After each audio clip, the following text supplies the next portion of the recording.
I live in what I would describe as a pretty standard apartment. The last one I lived in 2 years ago was very similar as well. The building had a few basic hallways and tons of units. I had a parking space in the underground garage, and there were several apartment buildings in the complex. It was like right in the middle of my lease when I had been living there for about 6 months when some weird things happened. My apartment was on the second floor of the building, kind of towards the end of a hallway. One night I was awoken to the sound of banging on my door.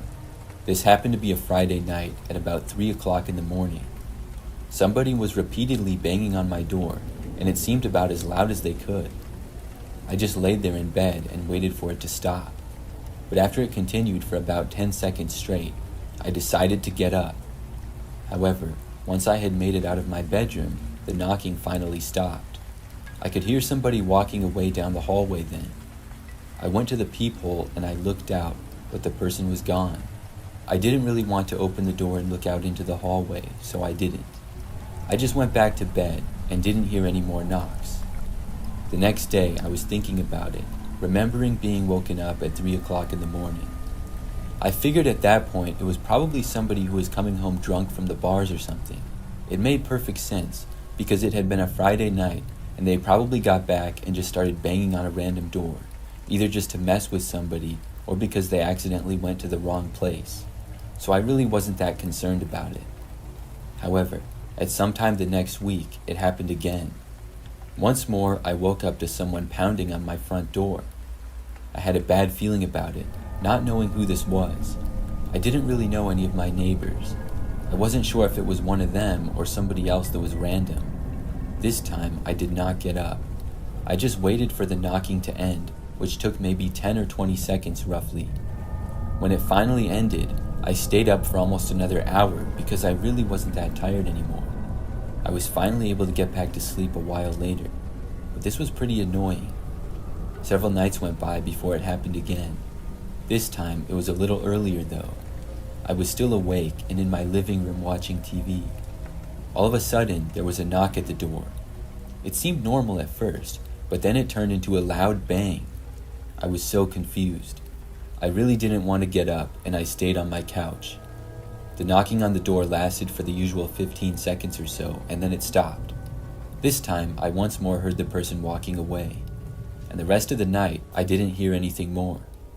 Nothing strange happened for a few weeks after that. I had almost forgotten about the whole ordeal, but then randomly, it happened again. This time, once more, I was already awake and in the living room. It was pretty late though, and was after midnight. As I sat on the couch in my living room, I heard this loud pounding on my front door. It was crazy just how hard this person was banging on it. I stayed where I was like usual. This time, it seemed to last a little bit longer though, like maybe around 30 seconds. Then I decided to get up and look. I walked over to the door, and it was like the person heard me. When I got within a couple of feet of the door, the knocking stopped, and I heard them walking away. I looked through my peephole and saw no one. This time, I opened up the door and looked out into the hallway. When I did, I actually saw someone. There appeared to be a man walking away, but I only saw his back. He did not turn around and look at me or anything. The man was walking quickly, and I only saw him for maybe 5 seconds. Then he reached the door that led to the stairs and opened it, and then he was gone. I went back inside after that. For the entire rest of the time that I lived in my apartment, I never heard any more knocking. I don't know who that guy was. I didn't recognize him. Why he chose to always knock on my door, I also don't know. It really gave me the creeps though.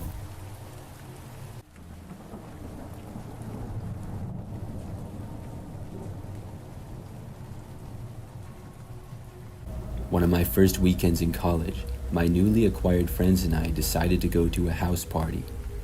We hung out in the dorms for a majority of the evening. Then, at around 10:30, we got dropped off at the address for the house party. It wasn't quite what we were expecting when we thought of a party, but there was enough people there for it to be a good time still. We also knew many people there, so that made it more fun also.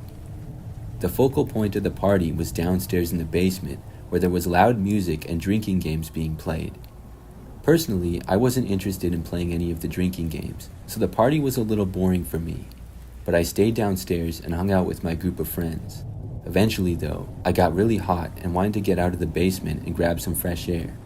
My plan was to go outside the house for a bit into the cool night, but on my way out, I walked through the upstairs living room area where there was a couple people hanging out on the couches talking. I recognized a girl on the couch in the living room. She sat near me in one of my classes. I decided to go talk to her and say hi. It ended up being a great conversation, and I sat down on the couch with her and we talked for a while about school and other random stuff. It was a refreshing break from the noise and action of the party going on downstairs in the basement. We had been talking for quite a while now when it came to my attention that a guy sitting on the other couch across the room was staring at me. He wasn't talking to anyone, and there was nobody really by him. He was just sitting and staring. I sneaked glances at this guy during my conversation, and every single time he was locked in on me. I was getting a little weirded out by his intense gaze, so I wrapped up the conversation with my classmate and decided to head back downstairs to my friends. I had reached the top of the stairs heading down into the basement when I felt a cold hand grasp firmly onto the back of my arm. It was the guy from the couch. With no introduction or hello, he simply stated, "Want to go outside and get some air?" It was an unfriendly voice, and I told him no and to please let go of my arm, and he was still grasping onto the back of it. He stared at me for a couple of seconds, and I was afraid he wasn't going to let go. Finally, he slowly released me, and I quickly went downstairs into the life of the party to join up with my friends. At this point, I was ready to go home, back to the dorms, but my friends were still playing games, so we stayed longer. I was scanning the basement looking for someone I knew when I saw the guy from upstairs again. He was standing in the corner of the basement, keeping to himself, and staring once again directly at me. I kept tabs on the creepy guy, making sure that I knew where he was so that I wouldn't get close to him for the rest of the night. I was relieved, to say the least, when one of my friends notified me that our ride was there and it was time to go. We said our goodbyes and piled into the back seat of our ride's car. As we pulled away from the house, I saw someone watching us through the front window, the curtains pulled open a bit and their head peeking through. It had to have been the guy who was staring at me all night. Thankfully, nobody followed us home that night. The next week in my class, I asked my friend if she knew who the guy was that had been sitting alone in the living room. She said she had no idea, but he had been sitting on the couch the whole night by himself, not associating with anyone. That guy had made my first party experience in college extremely creepy, and I watched out for him for the rest of my time at college, but I never saw him on campus or in any classes either.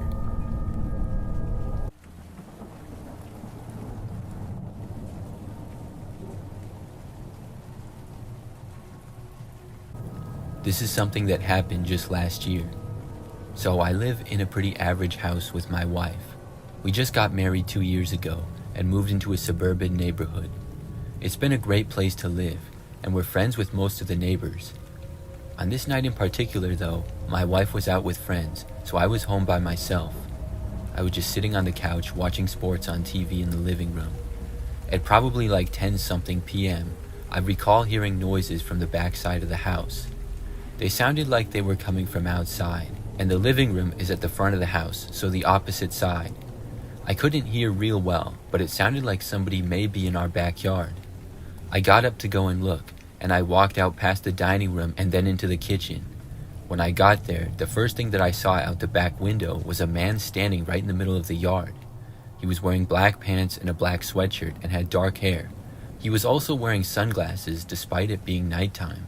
The guy was just kind of standing there, and it was really creepy. Our backyard is also not that big. It's completely fenced in, and it borders our other neighbors' yards on all sides.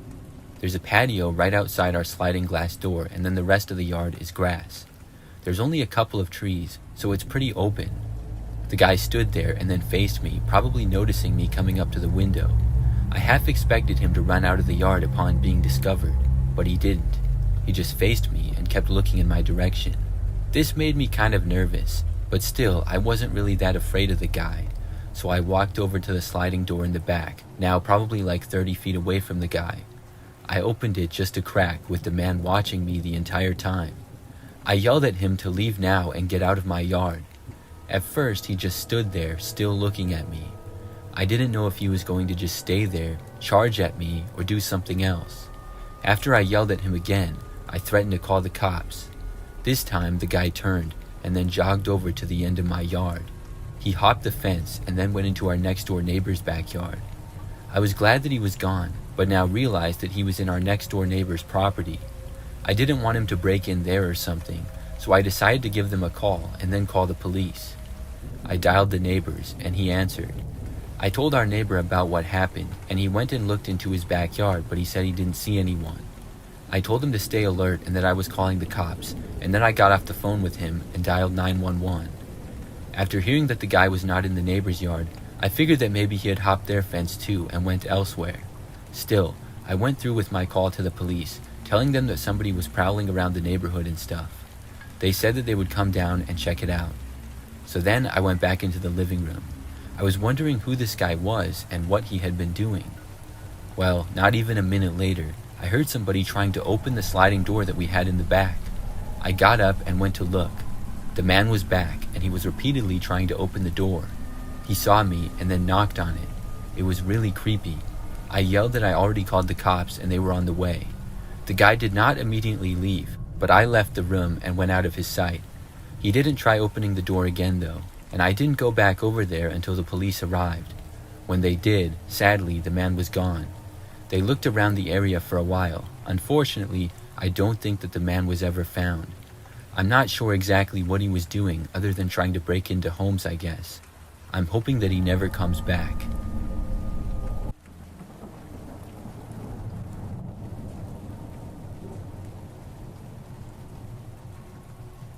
This happened when I was in high school. It was my sophomore year, and this was during the first semester. I remember that I was sitting in my history class, and we were just watching a documentary. That's what we did most of the time in that class. So right in the middle of it, the door to the classroom opened, and this random student walked in. She said my name, and she was holding what appeared to be a pass in her hand. So I got up from my desk and walked over to her. When I took the pass from her, it was for me to go to the library. I was confused at first because I was not aware of why I had to go to the library, and I had not been expecting to get any kind of pass at all that day. I showed the pass to my teacher, and then he said that I could go. So I left the classroom and headed out into the hallway. Now, class was about halfway over at this point. The library was basically on the complete other end of the school and was usually very quiet. So I remember walking there, and maybe 2 or 3 minutes in, I heard over the school speakers that we were having a lockdown. Right when I heard this, I wasn't sure what to do. I could try to go to the library, or I could try to go back to my history classroom. It would be a couple of minutes either way. I decided to go to the library. But as I was walking, maybe 30 seconds later, I saw a classroom and I knew that one of my friends was in that class. It was also a teacher that I had later on in the day. So I had the idea to stop and go to that classroom. When I went to the door, I knocked on it, and the teacher was very quick to open the door and let me in. Then I joined that class in huddling towards the back corner of the room. The lights were off, and things were really quiet for the most part. There was a little bit of whispering, and nobody seemed to know what the lockdown was about. However, about 15 minutes later, there was another knock on the classroom door. I think most of us in the room got nervous when we heard it. The teacher went to the door, and soon opened it up. I heard the voice of our vice principal. Then I heard my name get called. I was very surprised and confused. I got up and walked over to the teacher and vice principal, and she told me that I was not in trouble, but I had to go to the office. Now, at this point, even though I was told I wasn't in trouble, I was nervous.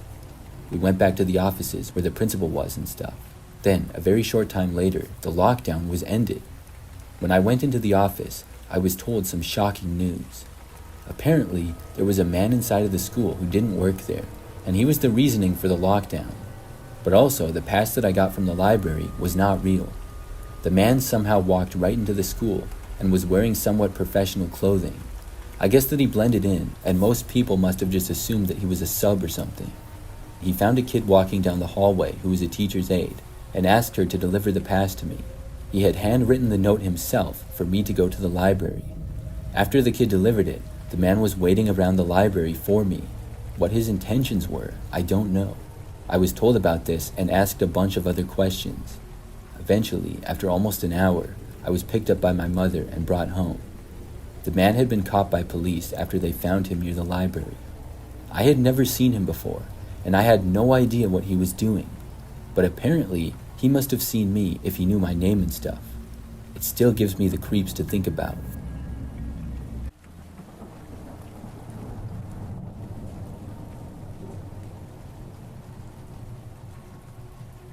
This happened just last year.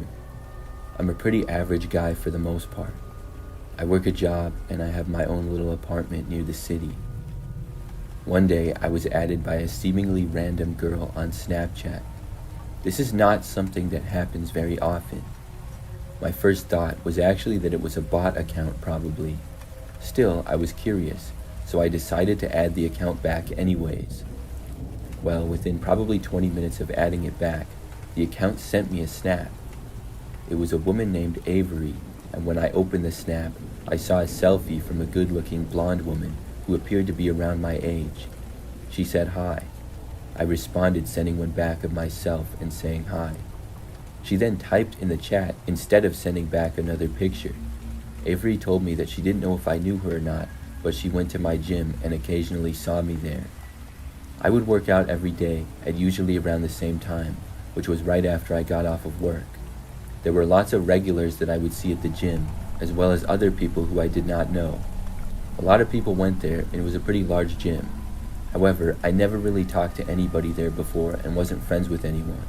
I thought about if I had seen her before, and I didn't necessarily remember her exactly, but I thought maybe she looked kind of familiar. She also told me that she wanted to talk to me at the gym, but didn't want to bother me. We got to talking, and it seemed like she liked me. She was very nice, and we had a few things in common. I tried to look her up on Instagram, but I couldn't find any results. There were a few accounts that possibly could have been her, but I didn't know her last name. I couldn't really find anything. After talking for 2 days on Snapchat, Avery asked me if I wanted to meet up sometime. I agreed and said yes. Avery said that she worked at a local bar which was downtown in our local city. She said that I should come and meet her after work that night, and said there was a park right across the street from the bar and we could go there. I agreed, and she said that she got off at 9 p.m. I didn't really think at the time that it was strange to hang out in a park at nighttime. Looking back, it was kind of weird, but I drove to the park and got there. When I did, I went into the parking lot and saw that there was just one other car. I didn't know if this was Avery or not because I was a couple of minutes early. I texted her, but did not immediately hear back, so then I just waited. But after 10 minutes, I was wondering what she was doing. Then she finally texted me back, saying that she was in the park and I should join her. It just seemed sketchy. I told her I was in my car, and I never saw her driving there, and now she was just in the park? The only thing that would make sense is if the other car belonged to her. I had a bad feeling though. For a moment, I didn't know what to do, and I thought about just leaving. But I decided to stay. However, about a minute later, I saw somebody get out of the other car that was there. It was a man wearing a hooded jacket. He began walking over in my direction. I did not know what he wanted or what was going on. So the guy walked all the way over to me, and when he was approaching my window, I just took off.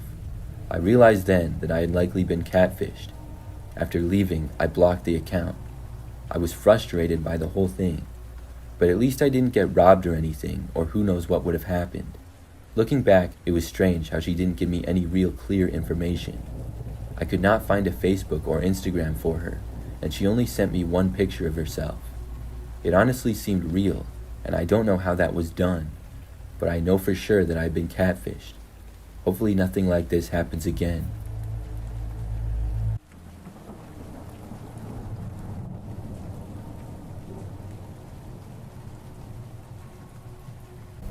This story takes place back when I used to drive a delivery truck for UPS a couple of years ago. The house deliveries were normally pretty easy, but oftentimes I would have to enter apartment buildings as well. A lot of times there would be a desk receptionist and a mailbox area, and I could leave the package with them. Every so often though, I would have to bring the package directly to someone's door, especially if it couldn't fit in their mailbox. There was this one particular delivery where I had to bring a package up to someone's door. It was an older apartment building with no elevator, so I walked up the stairs with my package to the 4th floor and then went to the room number. I had thankfully found it on the directory down on the 1st floor. As I was setting the package down, the door opened, so I stood back up, deciding that I would just hand the person their package. The man who had opened the door had on a muscle shirt with holes in it, whitey-tighties, and nothing else. I was considerably perplexed by the image that was in front of me. To avoid staring at this nearly naked man, I averted my gaze into his apartment. The scene that was before me was quite disturbing. There were multiple bottles of beer as well as wine on the living room table, and in the dimly lit room, I saw what appeared to be a woman who was naked and sleeping. The man, who clearly saw I was staring into his apartment for a quick second, hurriedly slammed the door shut in my face. I wasn't quite sure what I had just seen. During the long walk back down the stairs to my truck, I was pondering what was going on in that apartment. To me, it seemed like potentially something very wrong was going on, but I also thought that it was possibly the man's wife who had passed out or something. I was still thinking about the scenario when I got into my truck and prepared to drive away. As I was pulling away from the apartment building, I saw the same man who I had just given the package to. He was outside the front doors of the apartment, crouched down next to a bush hiding, but he wasn't doing a very good job of it. This further added to my suspicion, so much so that once I had pulled away, I called the cops, letting them know what I had seen. Later that week, I found out that the police had indeed went to the man's apartment and stopped a potential case of the woman being drugged and violated. I suppose that the man had followed me out of the building to see if I would make a phone call at all while I was leaving. I can't imagine what the man would have said or even done to me if I had decided to call the cops as I was still walking out of the building. That was by far the eeriest situation that I've ever been a part of while I was a UPS driver.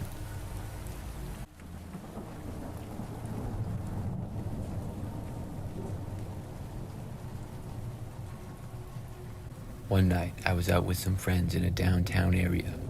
We went to multiple bars and just enjoyed the night.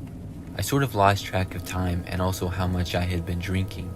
So by the time I got back to my car, I realized that I was way too drunk to drive. I didn't want to spend money on a hotel or pay for an Uber back to the suburbs because it was a long drive and would have cost a ton of money. So I decided to sleep it off in my car until morning. I found the closest empty parking lot I could find, which was a small lot near the riverfront. It seemed like a nice enough area, and I figured it would be okay. After getting some clothes from the trunk to use as a pillow and cracking the windows just enough for air, I got as comfortable as I could in the back seat. I was able to fall asleep very quickly. A few hours later, I woke up to a tapping on my window.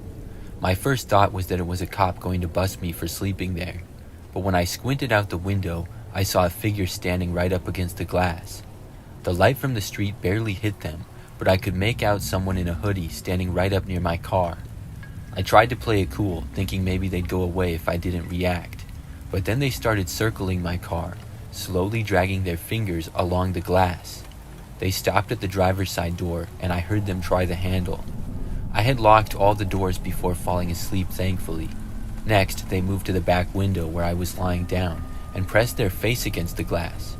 I couldn't see their face clearly, just a shadowy outline of eyes staring right at me.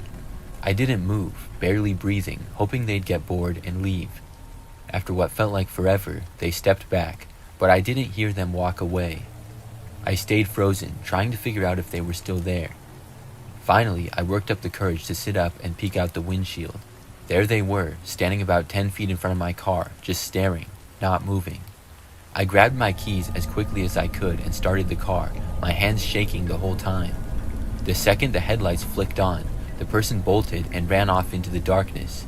I didn't stick around to see where they went. I drove until I found a busy, well-lit gas station. I pulled in, locked the doors, and kept my headlights on. I stayed wide awake, trying to shake off the adrenaline. I just sat there in my car, scared, until I felt like I was good enough to drive back home. That scene is still stuck in my mind. Every time I drive past or into downtown now, I find myself glancing in the rearview mirror, half expecting to see that figure again.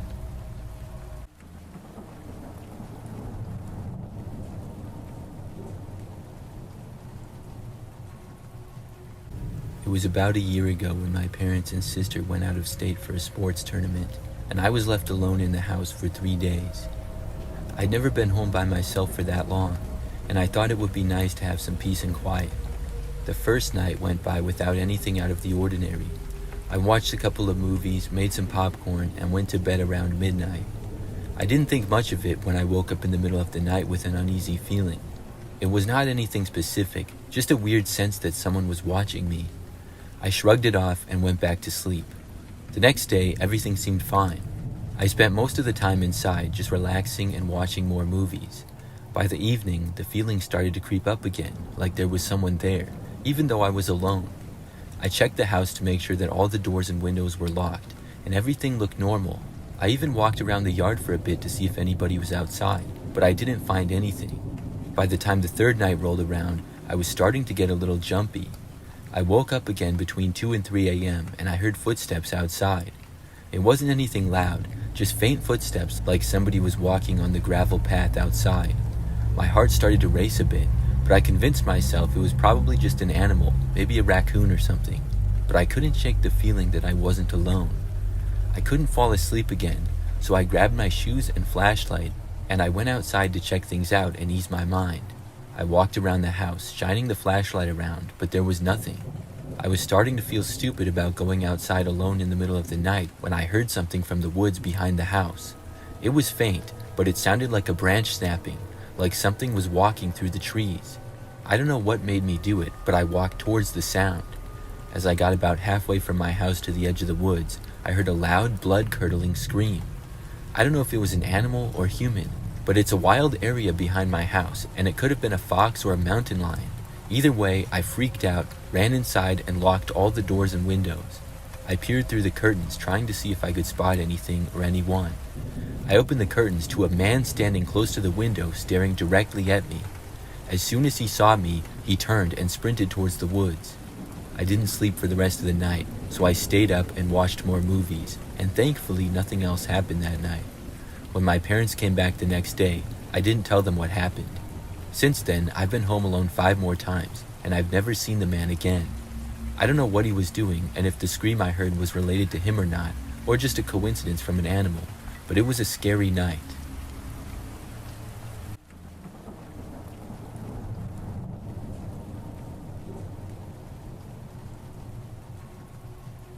Back when I was in high school, I remember that my friends and I found this secret room inside of the school. The room wasn't actually hidden or anything, but it was a classroom that was no longer used. Now it was vacant and just stored a bunch of random stuff in it. You see, the school that I went to was pretty old, but it had been renovated several times. This caused the overall layout to be somewhat strange, and this classroom was in the corner of a normally quiet hallway. It was not in an area that would normally get a lot of foot traffic. My friend Michael was the one that originally found it. I'm not sure how, but I guess he must have just been curious and tried opening the door. Apparently the lock on the door didn't work, so it would just open. So Michael, me, and 2 other friends are the ones who knew about it. We had a bit of a friend group, and we went in, and it was interesting to see all the stuff in there. It had some things from over 10 years ago, such as old assignments from various teachers and old equipment. There were box TVs that were on those stands with wheels, and old whiteboards as well.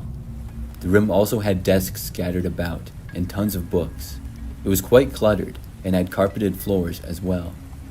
So my friends and I would occasionally go into the room and hang out before school, between classes, during lunch, or other random times. It was just our secret hangout spot for the friend group. We were certain that nobody knew we were in there, and we made sure that nobody was looking whenever we went in, which was pretty easy. So one day, in between classes, I went there with 3 other friends. It was right before our last class of the day. Michael had told us to meet there in our friend group chat. He wanted to talk about some plans to hang out and play basketball over the weekend. So I remember that everybody left to go to their classes, except for me and Michael, because we had a class together and it was really close by. We were still sitting at desks and talking when we heard this sound come over the school intercom. It was strange because I didn't know what it was about, but shortly after, we heard this announcement that the school was being locked down. In my time in high school to that point, we had never had a lockdown before. I didn't really know what the reason for it was, but I was a little bit nervous. Obviously, in a lockdown, you're supposed to go to the nearest classroom and nobody's allowed to be in the hallways. Michael and I thought about walking to our classroom, but then decided to just stay in the room that we were in.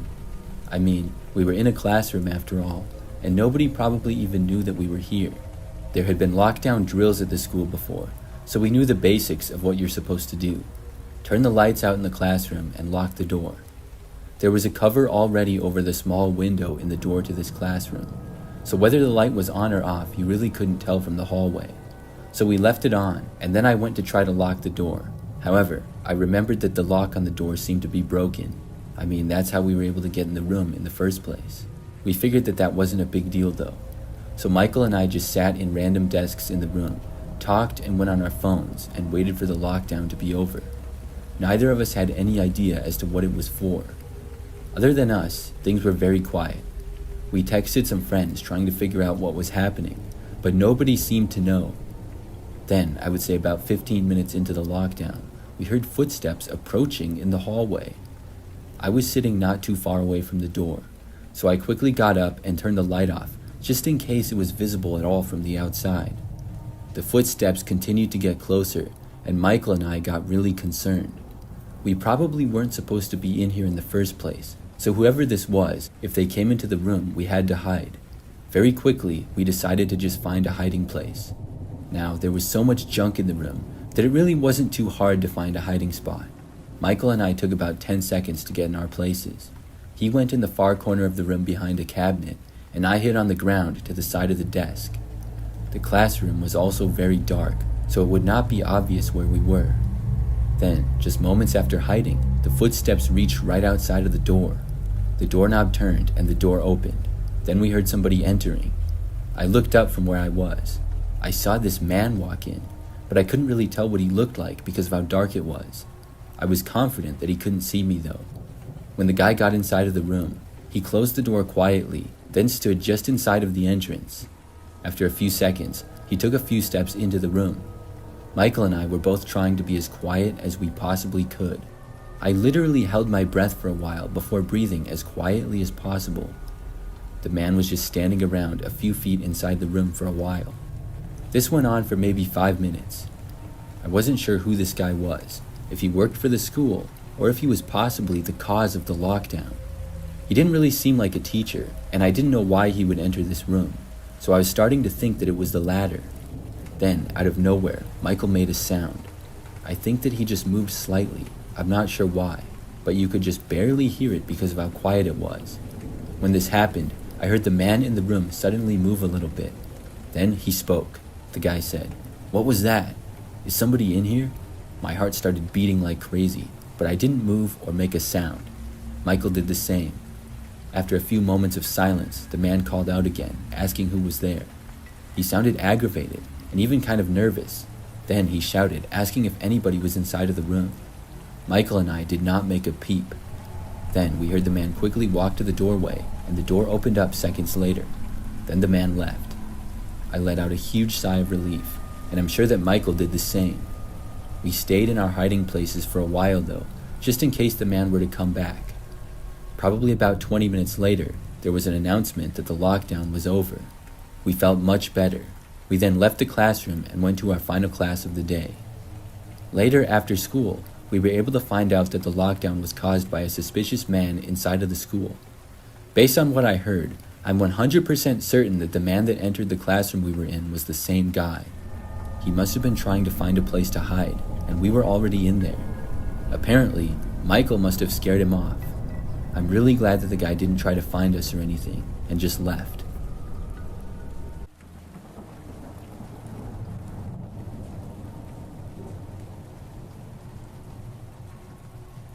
I used to live in this old apartment when I was younger. It was really an old house that was converted into a duplex, I guess. I had a kitchen, living room, bedroom, and bathroom. Then there was a staircase going down to a very small entryway and the door. The other side, I guess, had basically the same thing, but I didn't know who lived there or anything. So I lived in this apartment for several months. It was cheap and pretty close to my work. Other than that, it was nothing special. I never knew anything strange to happen over the course of the first month that I lived there. I pretty much would be at work a lot, but when I was home I never had any problems. But then there were a few nights where I realized I was waking up in the middle of the night. I just know that I woke up and then went back to sleep pretty much right away one time. Then, another time, I woke up to what I thought was a noise, but I didn't hear anything more after waking up. I remember sitting up in bed and listening closely, but did not hear anything at all. So eventually, I just went back to sleep. This was strange because I normally slept really well and never woke up in the night. These were situations that I didn't even necessarily remember during the next day. But then when I woke up in the middle of the night for a third time in about a week, I was sure I heard a noise and I found it really strange. Once more, I sat up and listened, but I didn't hear any more noises. I couldn't figure out if I was dreaming the noise or if it happened when I was awake. It just seemed pretty strange. But after a while of nothing again, I finally fell back asleep. I wasn't really sure what was going on or what was the cause of me waking up. But then, one of the very next nights, I remember that I woke up again. I don't really remember hearing any noises, but I also was like wide awake immediately after waking up, which was weird. I didn't sit up, but rolled over to my other side. I was looking in the rest of the room, which was completely dark, but I then heard a small creaking sound. It was as if my bedroom door was being opened slowly. I looked over and saw that it was. Then I saw somebody suddenly enter the room from the doorway. It was a man, but I couldn't make out any details. The guy took a step into the room, but did not advance any farther. I was literally too scared to move. It was so dark that I'm not sure if he knew I was awake or not. The man then took out some sort of camera and took a picture of me. Then he disappeared back behind the doorway, going into the hall. I honestly couldn't believe it. I didn't know what on earth was happening. Then I heard some creaking from the floor in the hallway, and I heard a noise like a door being opened and closed. It was quiet but noticeable. After that, everything went completely silent again. I sat in bed without hearing anything for probably the next 10 or 20 minutes. I wasn't sure if I was being robbed or what, but I hadn't heard any noises in a long time. I finally got up and walked around my bedroom. There still was no other sounds, and then I left and went out into the hallway. I turned on a light and did not see or hear anything. Then I went around every room slowly and looked around. My place really wasn't that big, so it didn't take me long to realize that the other person was gone. But when I got to the end of the hallway upstairs, past my bedroom and across from a closet, I realized what must have happened. There was a door leading to my next door neighbors. However, this door I was told was not in use and was always locked. It even had a small table with a lamp on it in front of it, and the door was painted the same color as the wall, so it wasn't really that noticeable. But I knew that had to be where the person had gone. For some reason, the door must not be locked on the other side. After that, I couldn't sleep. I stayed up the rest of the night. In the morning, as soon as I was able to, I contacted the management from my place. I reported what was happening, and I started looking for another apartment immediately. The next few nights, I stayed at a friend's. Long story short, there was a man who lived next door, and he was caught. I'm happy that he never got in my place again after that. The times I had been waking up must have been when he left to go back to his place, possibly when he was closing the door. I will never forget seeing him in my room. It was the creepiest situation that's ever happened to me.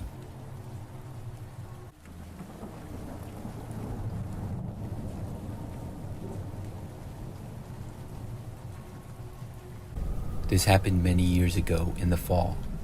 I live in a very small and rural community where everyone knows everyone. I had made plans to hunt on my grandmother's farm one evening. Given that I'm a smaller woman, I had asked my husband to go with me in case I killed something, then he could help me with it. However, he could not go due to work obligations, so I ended up going by myself. I had hunted this property many times on my own before, and I know it like the back of my hand. My grandmother's farm consisted of corn bordering an alfalfa field along a river. I parked my car about a mile upriver from the fields, then began walking along the tree line towards the area where the deer had mostly been feeding. At the opposite end of the field, there's a large haystack where all the harvested alfalfa is stored. As I saw it coming into my field of view, I saw something unusual. Looking through my binoculars, I could see a very tall, large man walking briskly towards me from behind the haystack. I knew for a fact that I was supposed to be the only one hunting the farm that particular night, since I had just spoken to my grandmother about it. Something inside me told me that I needed to get out of the area as fast as I could. I initially tried to turn around and walk back down the trees to my Jeep. However, This guy was faster than me and quickly closing the gap. He was still several hundred yards from me though, so I decided to cross the river instead, but found that the river was too muddy and deep for me to safely cross. I thought my only option was to attempt to get a signal on my cell phone. When he walked across a small ditch and disappeared from my line of sight, I used it as an opportunity to quickly dart into the corn and hide. I could hear him walking closer and closer. I desperately tried to call my husband, but my phone still had no connection. By this point, the man was within 100 yards of me. I could hear him ripping corn out, stomping around and loudly cussing as he tried to find me. It was getting dark quickly, and I definitely did not want to be in the dark alone with this man. I watched him for a few minutes and was able to determine that he did not have a gun. After weighing my options, I decided to step out and see if I could de-escalate the situation so that I wouldn't be in the dark with this guy still looking for me. I stepped out of the corn, apologizing if I had ruined his hunt, and saying that I was on my way out. I made sure there was at least 80 yards of distance between us. His eyes locked with mine. It was obvious that there was something going on with this man. His clothes were absolutely filthy, stained with what appeared to be a mixture of dirt and sweat. His shirt was torn and had dried blood on it. He responded saying, "There you are," and he reached down and grabbed a massive stick. I stood my ground and grabbed my rifle from my back and pointed it at him. We looked at each other for a second when he began yelling. He was yelling stuff about how I had ruined his wife's hunt and to get off of his farm. He became so enraged he started making strange growling sounds and started spitting everywhere. I was running through the options in my head at this point when suddenly he started to lunge at me. I turned the safety off my rifle and loudly stated that I would shoot him if I had to. He froze in his tracks and just stared at me for about 30 seconds before dropping the stick. I told him I was sorry for ruining his hunt, but if he had turned and walked away that I could leave the property. I could see he was thinking about what to do next, but he finally agreed and began walking away towards the haystack. I was not about to turn my back to this man though. I watched until he walked away, and then I darted back into the corn. I thought back on how he said I had ruined his wife's hunt, but that did not make any sense since no one else should be hunting here tonight. I had a good view of the whole field, so I decided to observe him through my binoculars.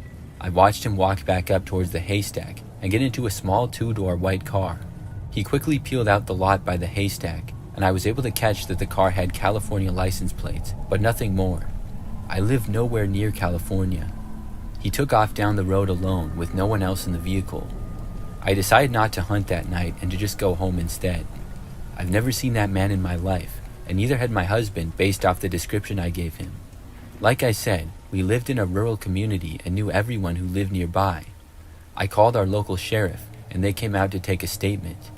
I took them to the haystack where he was parked, and we found a knife laying on the ground. Nothing could really be done because I hadn't gotten the plate numbers or the name of the man. From that day on, I always took someone else with me when I went hunting.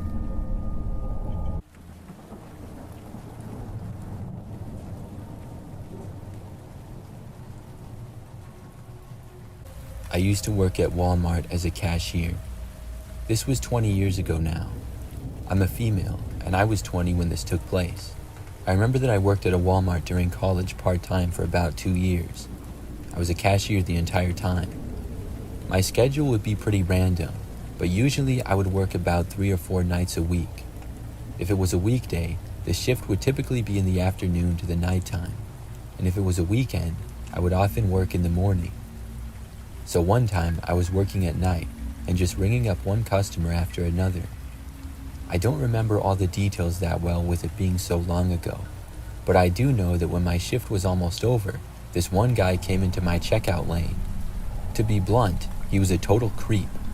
I don't remember what he was buying, but one of the first things he said to me while checking out was that he had been watching me. He said that he always sees me working and stuff. I remember that he asked me out, and I said no. At first, he was trying to convince me and saying that I would have a good time going out with him and stuff. I really had no interest.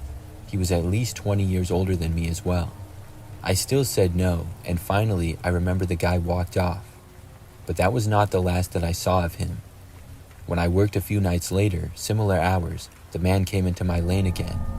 I remember as soon as I saw him, I had a bad feeling. The first thing he said to me was asking if I had changed my mind. I asked him about what, and he said about going out with him. I said it was still a no from me, and I was really beginning to be creeped out by him. He did leave though, and then I felt better. That very same night, I got off of work at about 10 o'clock. I left the store and got to my car, then I drove home. I lived alone in this little apartment building that was less than 10 minutes away from Walmart. After getting back home, I went inside, but probably like 10 minutes later, there was a knock on my door. When I went to look, I saw the same guy standing there. I was shocked and also really creeped out. I didn't know how this guy would know where I lived unless he followed me home. I didn't answer the door. He knocked and then waited for like another minute, and then he knocked again. This went on for several times. He was still knocking on my door after like 10 minutes. At that point, he started yelling, saying that he knew I was home. At one point, he even tried opening the door. When he continued to not leave, I called the police on him. I told them everything, that I suspected I was followed home and that the guy wouldn't leave. He stayed there and was still right outside my door when the police arrived. When they spoke with the man, he claimed that he was lost or something. That was obviously a lie. He ended up getting banned from my apartment building and was also banned from the Walmart as well. I'm really glad that I never saw the guy again after that.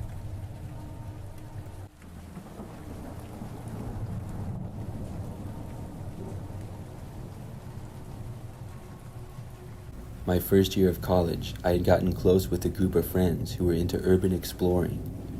I had never done it before, but most of my friends enjoyed exploring old, abandoned buildings, and as long as it wasn't a place which seemed super dangerous, I would go. There was a perfect opportunity right on our campus for us to explore. An abandoned, run-down theater building that had been there for many years was finally getting demolished in a few months. My friends decided that they wanted to check it out before it was gone. The 5 of us who were going to explore that night left at midnight for the theater. We found some small back doors, and after a couple hard pushes on the door, it burst open and we had our way inside the theater. I have no idea what year this theater was built or when it was abandoned, but it was in pretty bad shape. There was a ton of junk everywhere. The audience area was filled with old theater props and other storage items, which is what most of us spent our time exploring. One of our friends, I'll call him Jake, had wandered over to the storage area. The stage had multiple gaping holes in it, and we warned Jake to be careful up there. Suddenly, we heard a loud cracking coming from the stage. We looked over to see that a large portion of the stage had caved in and fallen, taking Jake down with it. Racing over towards the edge of the stage, we were all relieved to see Jake standing up, brushing dust off himself, as he appeared uninjured. He had fallen about 10 feet, down into a hallway below the stage that had doors leading to multiple dressing rooms and storage rooms. Before we could even ask Jake if he was okay, we heard a loud banging echoing throughout the whole lower level of the theater, shaking the walls. We watched as a figure sprinted out into the hallway and out a door into the night outside the theater. I was freaked out and ready to call it a night, but the others wanted to explore the dressing rooms down the hallway. I followed the group and we checked room after room. Eventually, we opened a door leading into a room, and Jake was the first person to peek his head inside, and he turned around gagging. Shining our flashlights through the door of the room, it revealed a makeshift bedroom setup with a rickety old wooden bed and some chairs and other random items in the room. On the ground, there were remains of dead animals that could be seen, mostly squirrels and rabbits. The smell flowing from the room into the hallway was horrid, and we quickly closed the door and we finally all agreed on heading back home for the night. We left through the back door, the same way we had seen the figure run earlier, and could see their footsteps in the snow retreating away from the theater.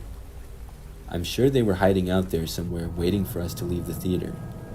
The old theater got demolished a couple of months later. I wonder to this day if that critter-eating dweller had moved on to somewhere else nearby or on the college campus.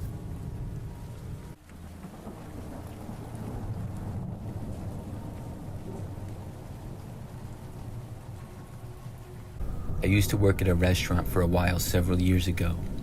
During this time, I had my own little apartment in the city.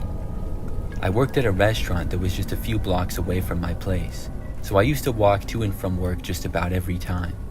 The city was pretty busy during the day, but could get really quiet at night. I never really felt unsafe walking home, but it did seem a little bit spooky sometimes. Well, one evening I worked at the restaurant and I ended up getting off really late at night.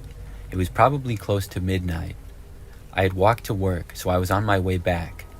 It took about 10 minutes to complete the walk usually. When I left, it was a really quiet evening. There wasn't anybody else out walking, and there weren't really any other cars driving around either. As I made my way down the sidewalk though, just a few minutes in, a car did drive by. It was just a regular 4-door sedan, but I noticed the windows were super tinted. The car was also driving really slowly. It ended up passing me by, and then making its way to the next block and turning. I continued straight. But just a few minutes later, I saw the car coming back from the other way. It went down the street really slowly again. This was kind of weird, but it didn't stop or anything, and then just kept going. After that, I soon turned. Now I was headed away from the rest of the city and to a quieter area where my apartment was. I passed by a few city houses, and it was much darker over there. After walking down those sidewalks, I had almost arrived at my apartment complex. I was coming up on it, and it was a pretty large building with quite a few floors. There was also another one next to it, and there was a fairly large parking lot attached to it as well. So as I was walking down the sidewalk and approaching the apartment property, I heard a car driving. I looked back and noticed the same car slowly driving up beside me again. It once more passed me by, but then entered the apartment parking lot. I found this strange. I didn't recognize the car and had never seen it before. I found this to be really suspicious, but I hoped that I was just being paranoid. I kept walking, and the car parked pretty close to the building. When I started heading up for the front door, I heard the car door start to open. I decided at that point that I wanted to enter through the back door instead of the front. There was a back door that was used far less, so instead of walking to the front door, I took a right and made my way along the side of the building. I heard footsteps of whoever it was who had left the car approaching the building. I looked over my shoulder and saw a man wearing a jacket with a hood, and he soon went out of my sight as I went around the corner of the building.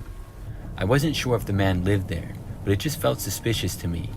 So I went along the side of the building and was soon behind it. There was an area of grassy space between mine and the other apartment building. So when I got around the corner to where I was, I saw on the other side the same man. He was coming around the other corner. It was like he knew I was going to the back, so he took the other side to get there. In an instant, I turned around and went back to where I had come from. I didn't waste any time, and I literally sprinted all the way back to the front of the building. When I got there, I went to the front door, used my key fob as fast as I could, and went inside. Then I shut the door behind me and started going down the hallway. As soon as I had turned around to walk down the hallway though, I heard somebody reach the door. I turned around and saw the guy trying to get in. He knocked on the door a few times, but I ignored it. Then I took the elevator up to my floor and went to my unit. I'm certain that the man was after me, but I don't know why. I fortunately did have a car, I just didn't use it much, so I drove myself to and from work for a while after that. Luckily, I never saw that man again.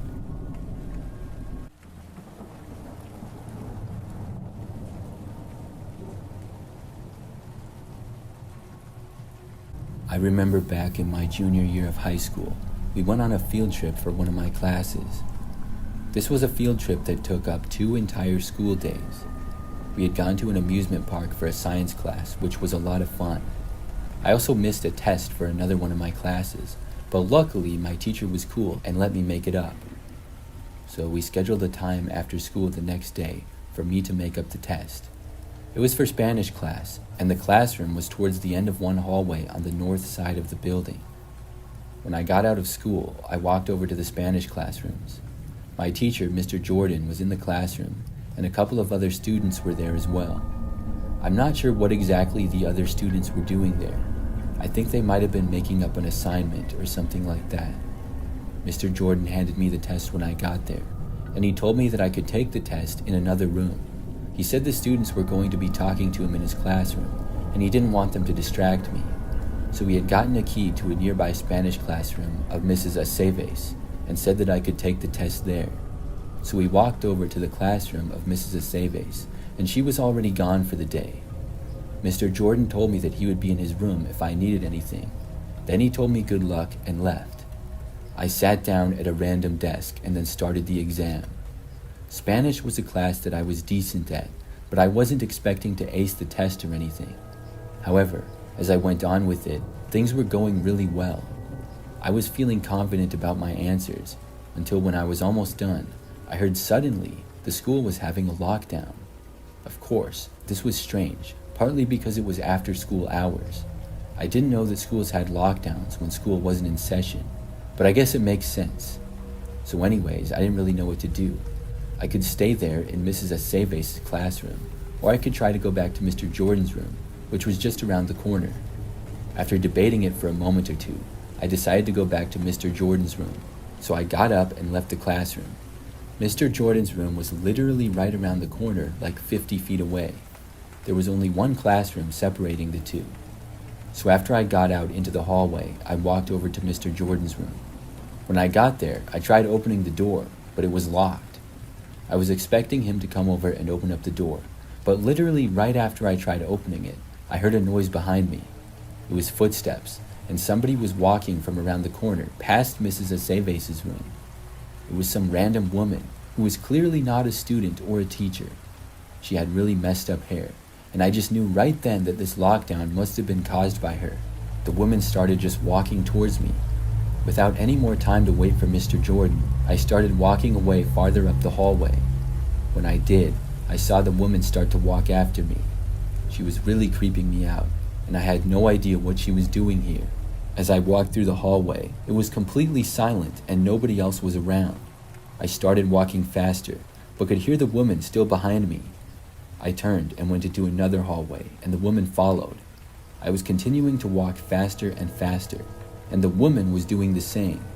I didn't want to know what would happen if she caught up with me, so I kept going down one hallway after another. The woman was keeping up with me no matter what I did. I didn't want to risk stopping and trying to go to a classroom because I didn't know which teachers were still at school, and basically all the doors were closed as well. So I kept going. Soon, I made it all the way to the front end of the school. I saw the front doors and I went for them. When I made it outside of the school, the woman did not leave after me and she stayed inside. After that, I just ran for my car and went home. I learned later on that the woman was in fact the cause of the lockdown. I'm not sure what she did, but the police were called for her and the school was locked down. Except the police showed up at the entrance that the woman was seen by, which was not the main entrance that I left out of. I guess Mr. Jordan was literally walking to the door to unlock it when I walked away. He let me finish the test the following day after school, and I'm really glad that the woman never caught up with me.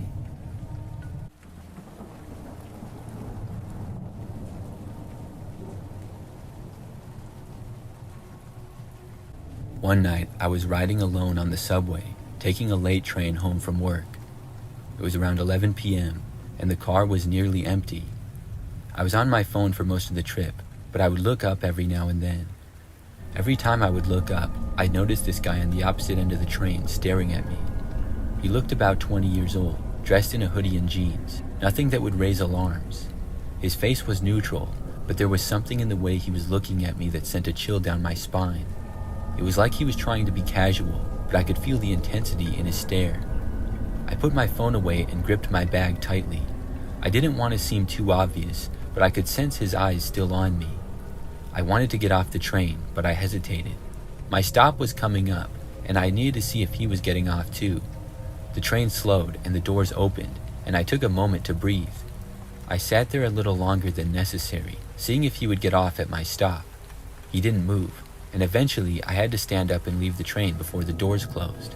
As soon as I had got off, he had jumped up out of his seat and made it out just before the doors closed, as if he had suddenly remembered that this was his stop.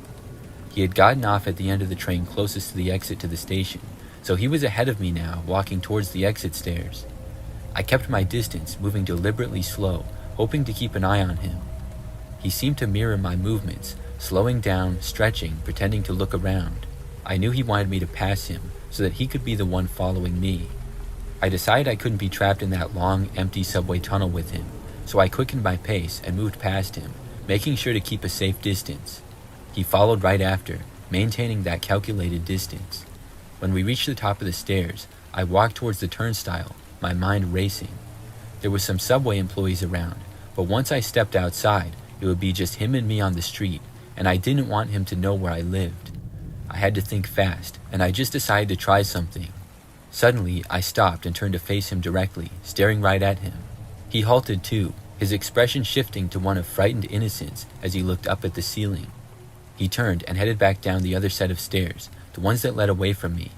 I stood there, my heart pounding, watching him go. Just before he disappeared onto the platform, he looked back at me. The mask had dropped, and his expression was pure malice. It sent chills down my spine.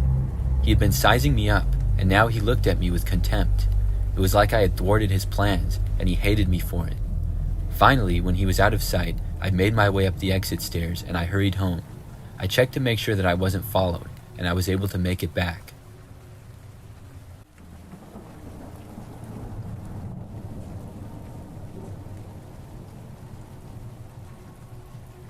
I'm a female, and this is something that happened a while back when I was in high school. It was almost 10 years ago, and this was pretty early on into the school year. So randomly one day, I saw that I got added by somebody new on Snapchat. I looked and it was a guy named Michael something, but I didn't recognize his last name at all, so I did not add him back and I deleted it. Just a few days later, I got added on Snapchat by him again, and once more I deleted him.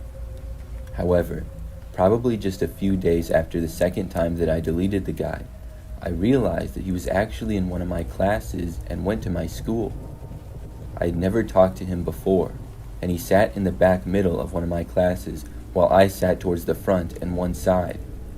So I would never really notice him much, but I did recognize him. He was a new student in the school, and prior to that class, I had never seen him before. Well, he added me again for a third time. This time, I decided to add him back, just because I knew that he went to my school now and that he was new. I still did not know anything about him other than that. I was surprised though that he kept adding me, even after I would not add him back. Well, finally adding him was something that I would quickly regret. I think it was the very next day, early on in the school day, and he sent me a picture of himself. It was just a basic selfie pretty much with no words. I responded sending one back, but he then sent me like 5 random pictures. We were both in different classes at the time. Some he took of other students, and others were just of the floor and whatever. I opened them up and did not reply because it seemed kind of weird. Later on in the day, we had the class that we were in together. This teacher did not like it when students would be on their phone during class, so I did not go on my phone at all during the class until the very end when we were done and all waiting for the bell to ring. When I did, I saw that there were tons of notifications on Snapchat from this Michael guy. I looked, and he literally sent me at least 20 pictures. I opened them all, quickly going from one to the next. They were all pictures of me that he took from where he was sitting.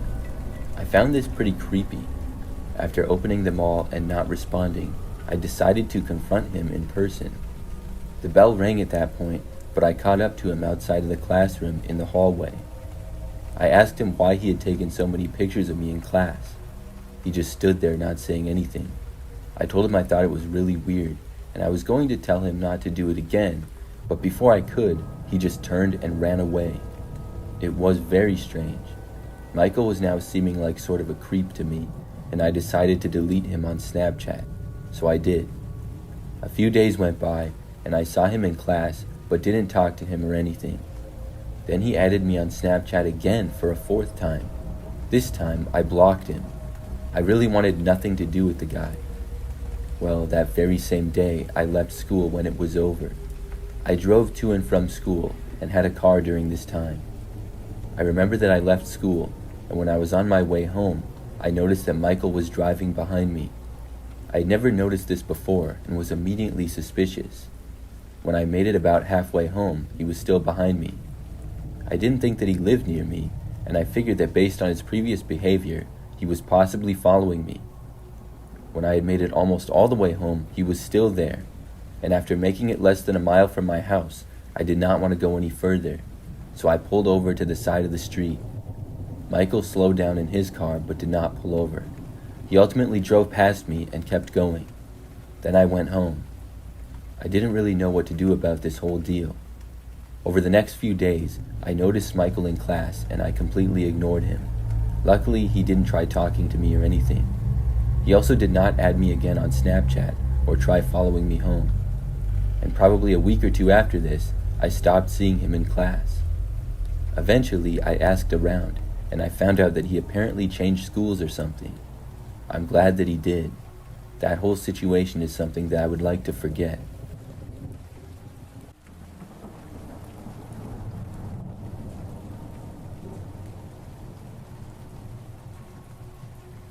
For the last couple years, I've been working at a liquor store. Recently, the management has decided to expand our business by offering a liquor delivery service as well.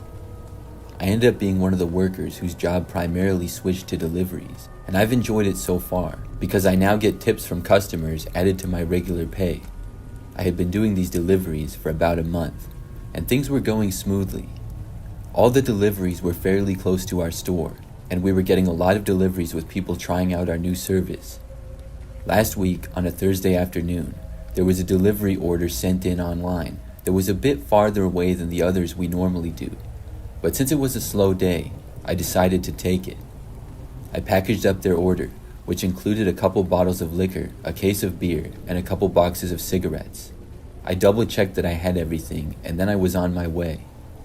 As I got closer to the destination, I noticed that I was leaving the city, and I was driving into the rundown outskirts of town, where everything was old and many houses and places were abandoned.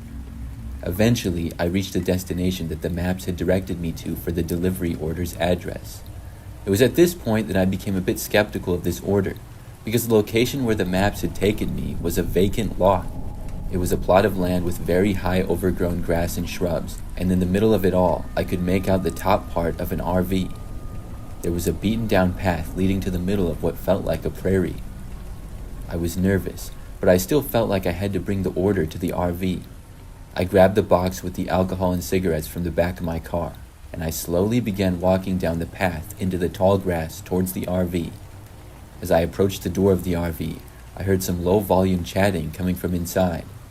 I didn't even want to knock on the door, so I just called out "Delivery for Mark," which was the name on the order. The voices from inside stopped, and after a quick moment, a man's deep voice called out. He said, "Come on in, the door's unlocked."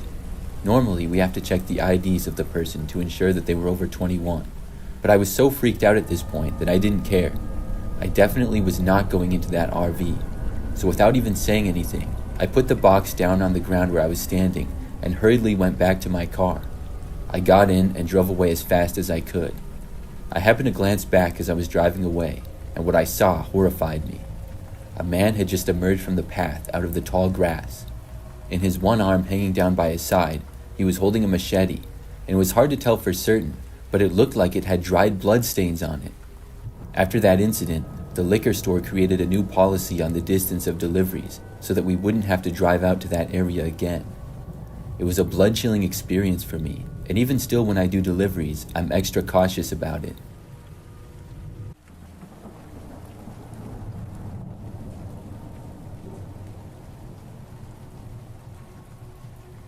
Many years ago, I used to live in this crappy apartment by myself.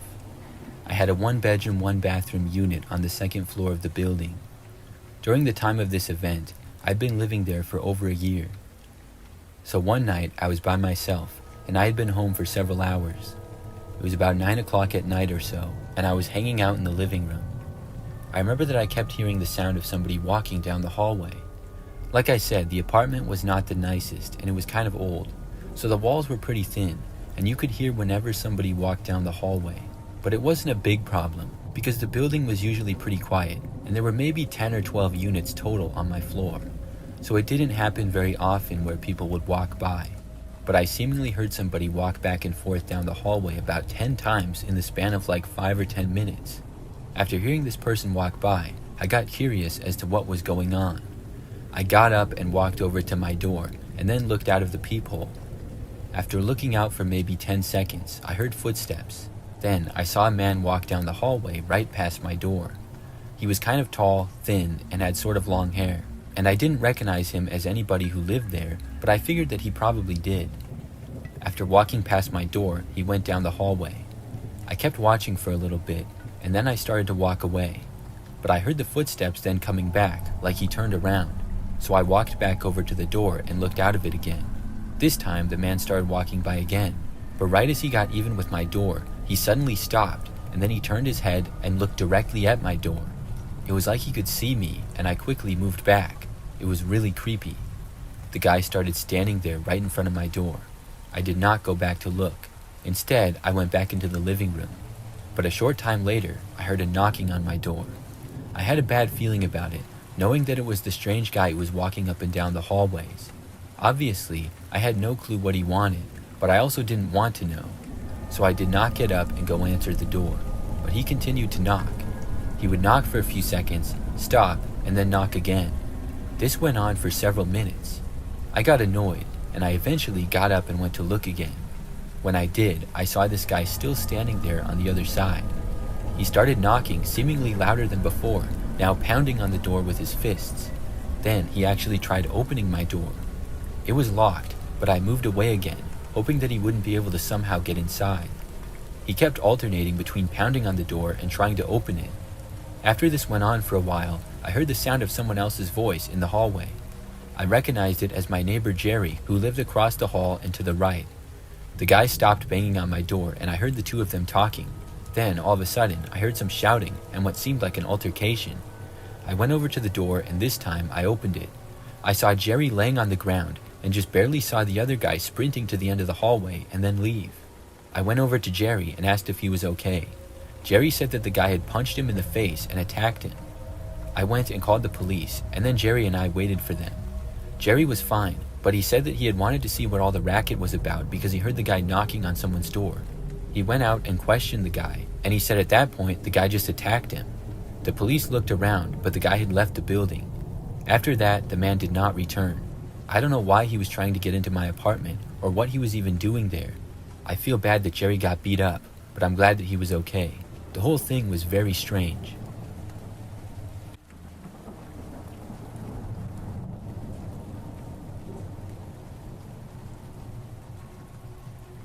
This is a bizarre experience I had a couple of years ago.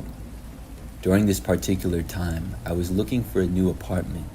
I'd been living with a roommate in this really run-down, beat-up old place. I had recently got a new job and finally had a little money to get a place all to myself, and a place that would be nicer as well.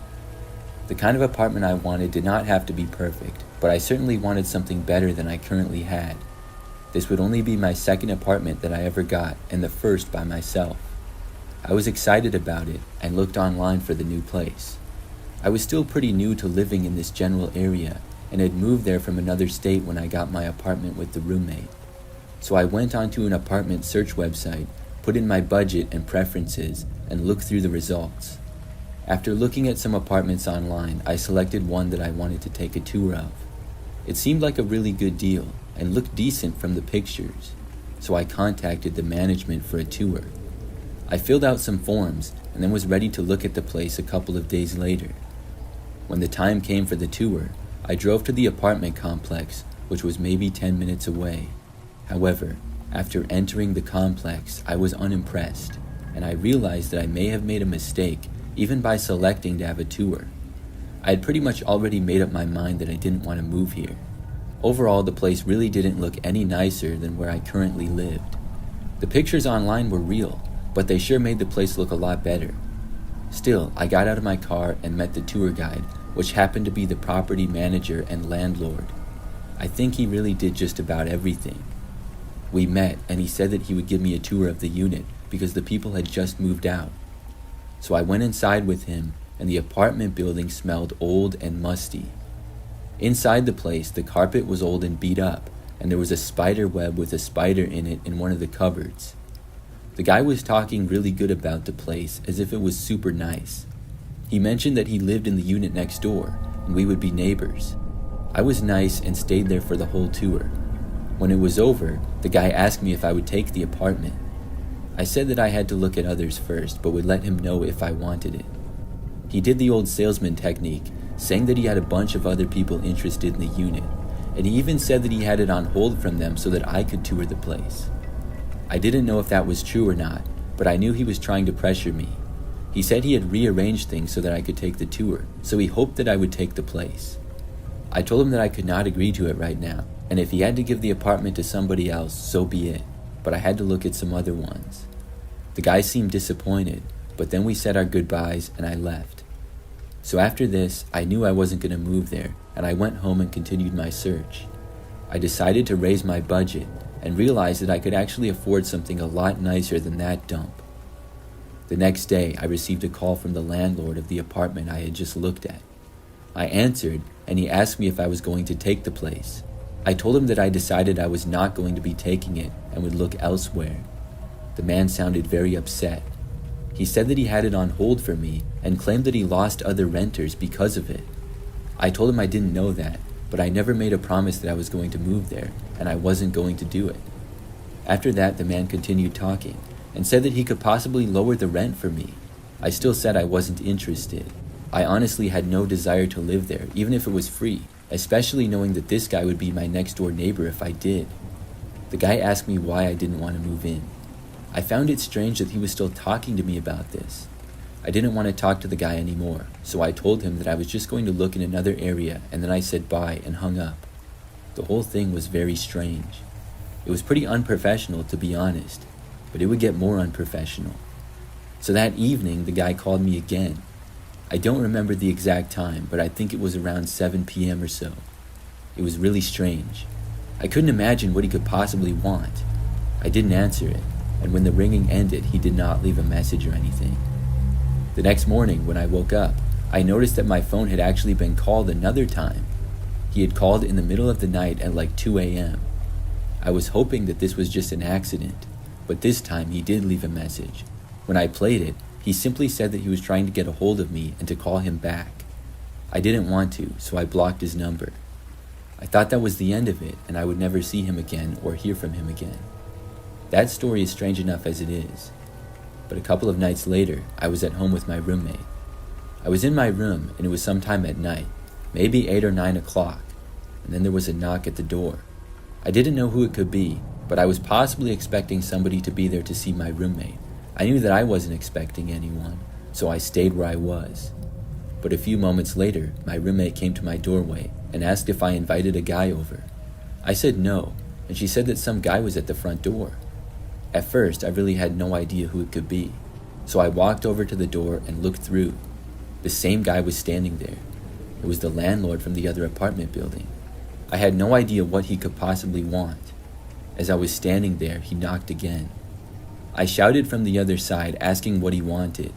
He asked if he could come inside, and I said no. He then said that he would only come inside for a minute. I said that if he didn't leave now, I was going to call the police. The man finally cursed at me, kicked at the door, and then stormed off. And after that, he luckily did not come back. I still don't know why that guy kept bothering me. I figured that he got my address on the forms that I had to fill out to look at his apartment. I wish that I never looked at that place at all. I ended up getting a much nicer place a short time later, and have been living there since.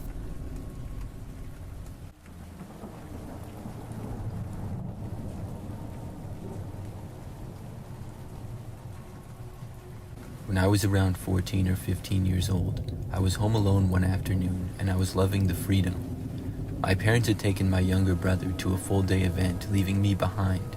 I had the whole house to myself, and I enjoyed it more than I probably should have.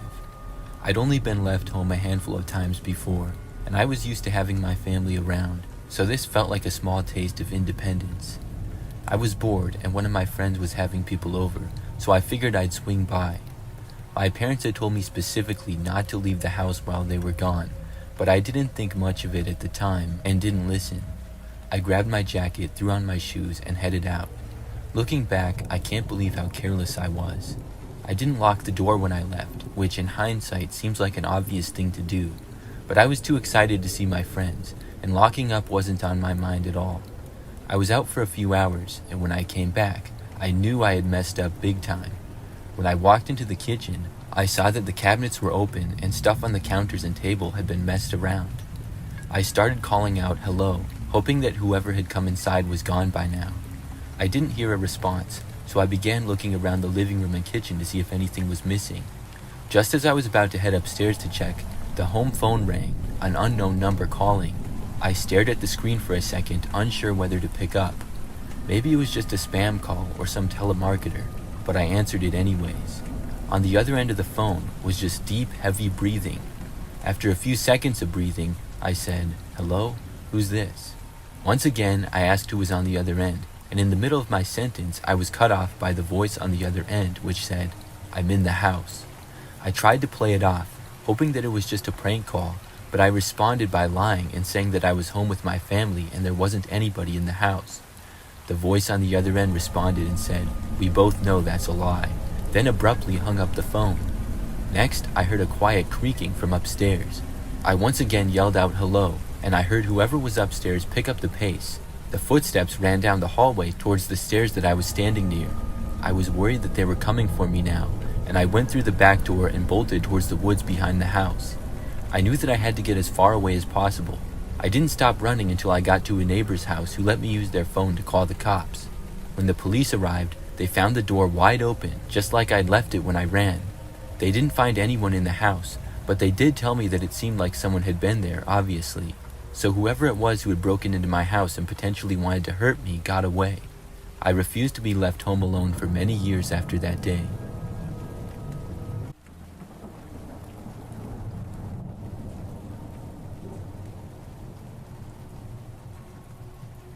I'm currently a high school gym teacher. This is something that happened just last school year. One day, I was preparing for a class that I was about to teach. In the class, we were going to be using the high school gymnasium and doing some activities. For this, I needed to get some equipment such as the orange cones and whatnot. But the school is kind of old, and the storage room for the equipment for some reason is not really that close to the gym. Instead, I have to walk down this really long hallway that's nearby, and there are a few storage rooms towards the end of it. So on this day, I left the gym and walked down this long hallway to the storage room. When I opened up the door, it was mostly dark inside of it. Now, these storage rooms are very cluttered. Things are not organized the best, and there are several shelves and other things in there, so it's kind of big. After getting inside, it was very dark. I didn't even bother to turn the light on though, because I knew exactly what I needed and where it was. However, after taking a couple of steps inside, suddenly I heard a noise. The next thing I knew, one of the equipment shelves was falling over, right on top of me. After landing on me, basically everything fell off the shelf. I was fine, but I was knocked down and covered in random stuff. It all happened so fast, but I knew that somebody was in here and had pushed over that shelf. It was not something that would just fall over on its own. I pushed the junk off of me and looked around. I heard somebody moving away, but didn't see who was in there. I got up to my feet and was about to go back out of the room into the hallway. But when I did, I heard another voice and turned and just barely saw what looked like a man. He moved out of view really quickly, and then he started to push over another shelf. I was able to get out of the room just before the other shelf came crashing down. When I left, I heard the guy going to leave as well. As I was walking away, I saw the door open and just barely saw this guy coming out of the room. I knew that he didn't work at the school. This was also no student. I then sprinted down the hall and ran back into the gym. When I got there, I took out my phone and reported the incident. The police were called and the school was put into a lockdown.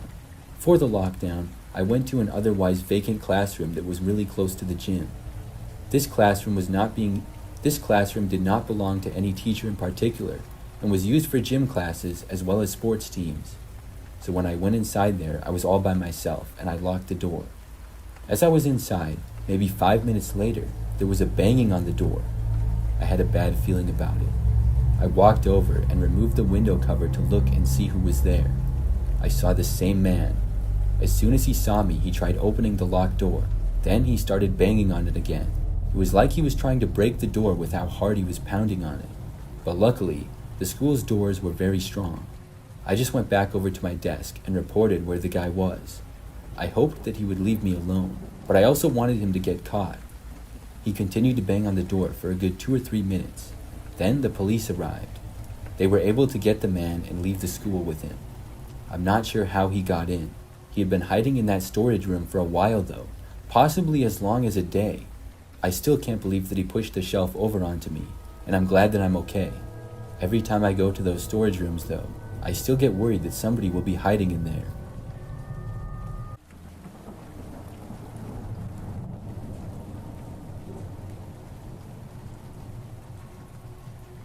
I was alone on a morning run around 4 a.m. once when it was still dark out. I needed to drop off my car at the mechanic before my husband left for work at 5. It was early, but I figured I could run home afterwards. It was about 5 miles, a decent workout, and I could take our dog Max with me. He was a 30-pound retriever mix, sweet and fluffy, and had never barked since we got him 8 months ago. As I jogged down the streets, I felt calm in the cool morning air, and it was actually really peaceful at this hour. But then, without warning, Max suddenly stopped and turned towards the lilac bush next to us. He began barking like I'd never heard before. It was loud and fierce, and I was very confused, wondering if there was an animal in the bush. Max was straining at the leash, barking as if he was ready to attack. Then, out of the bush, a man emerged. The man looked startled and immediately began backing away from the dog. He started to jog down the street while looking back at me, yelling that he was just a runner like me and to stop being paranoid. The scene was actually quite funny looking back at it. Just a guy emerging from a bush and then jogging like he was on a run out of nowhere. However, at the time, I was scared and I knew whoever he was up to no good. I could see him clearly now as he jogged under a streetlight about 100 meters away. He wore jeans and unlaced work boots, topped off with a ski hat in the middle of July. I turned and ran towards the nearest house, a well-lit porch that seemed to be welcoming in the dark. I didn't have my phone with me, but the older gentleman I had woken up was nice and agreed to call the cops for me. The homeowner stepped outside with me.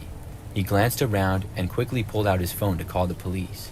While we waited for the police to arrive, he told me that there had been 2 muggings and 1 attempted assault in the area recently. I hadn't heard about those incidents prior, and my heart raced with the realization of how close I had come to danger. The police arrived not long after. They took my statement and began searching the area, but there was no signs of the man. However, they did have a better description of him now based off of what I saw when he was right under the streetlight, and hopefully they'll be able to track him down before anything else happens.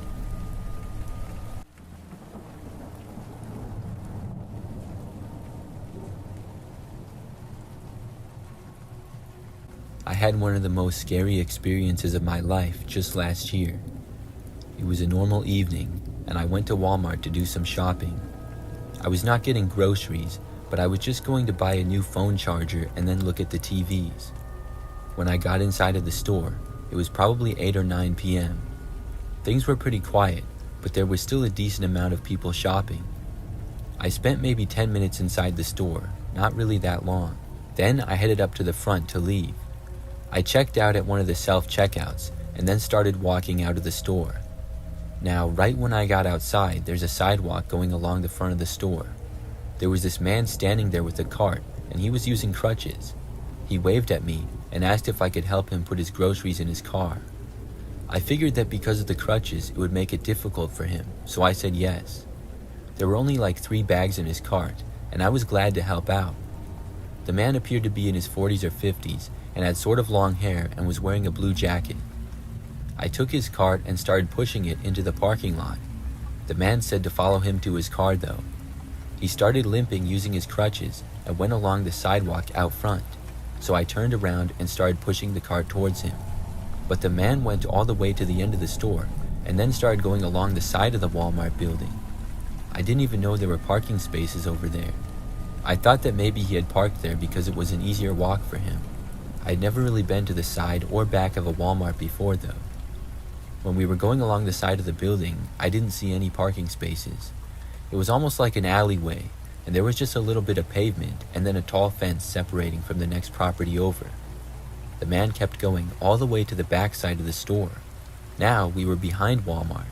Back there was a spot for trucks to make deliveries, and then just a dark paved area. We went all the way to the opposite side in the back, away from the delivery zone. There I saw a single SUV parked. I was just thinking, why on earth did this guy park back here? Especially with him being in crutches. He didn't say anything, and I was just walking very slowly behind him, pushing his cart. Finally, he headed to the SUV. His car wasn't even parked in a space at all. There were no spaces back there. Then the man went over and opened up the back door. He told me to put the groceries in there, and then he said for me to get inside the car as well. I stopped and asked him why. The man told me to just do it and said that we were going to go for a ride. I had a terrible feeling. I was just standing there about 5 feet from the car, holding the bags of groceries. The man then yelled at me to get in, and I said no. Then I noticed somebody start to come out of the back of the SUV. There was another man, and as an instinct, I moved away. That's when the man with the crutches dropped one of them, and then he held the other crutch up like he was going to use it as a weapon. I realized that he wasn't even injured. He had been faking the whole time. This was all a trap. He was blocking my way to get around the building the way that we had come, so I just took off running in the other direction. The other man left the vehicle, and now they were both chasing after me. I considered myself to have decent speed, but I could hear the guys almost gaining on me. They must have been pretty fast too. So instead of trying to get back around to the Walmart, I ran for the fence. Behind the store and to the right, there was a chain link fence at the end of the pavement. On the other side of the fence appeared to be some grass and various trees and bushes. Then there was a sidewalk and a road. I ran straight for the fence, and when I got to it, I jumped up and grabbed the top of it. I had one shot to get myself over, and luckily I succeeded. I made it over the fence, ran through the brief grass area, and then onto the sidewalk next to the street.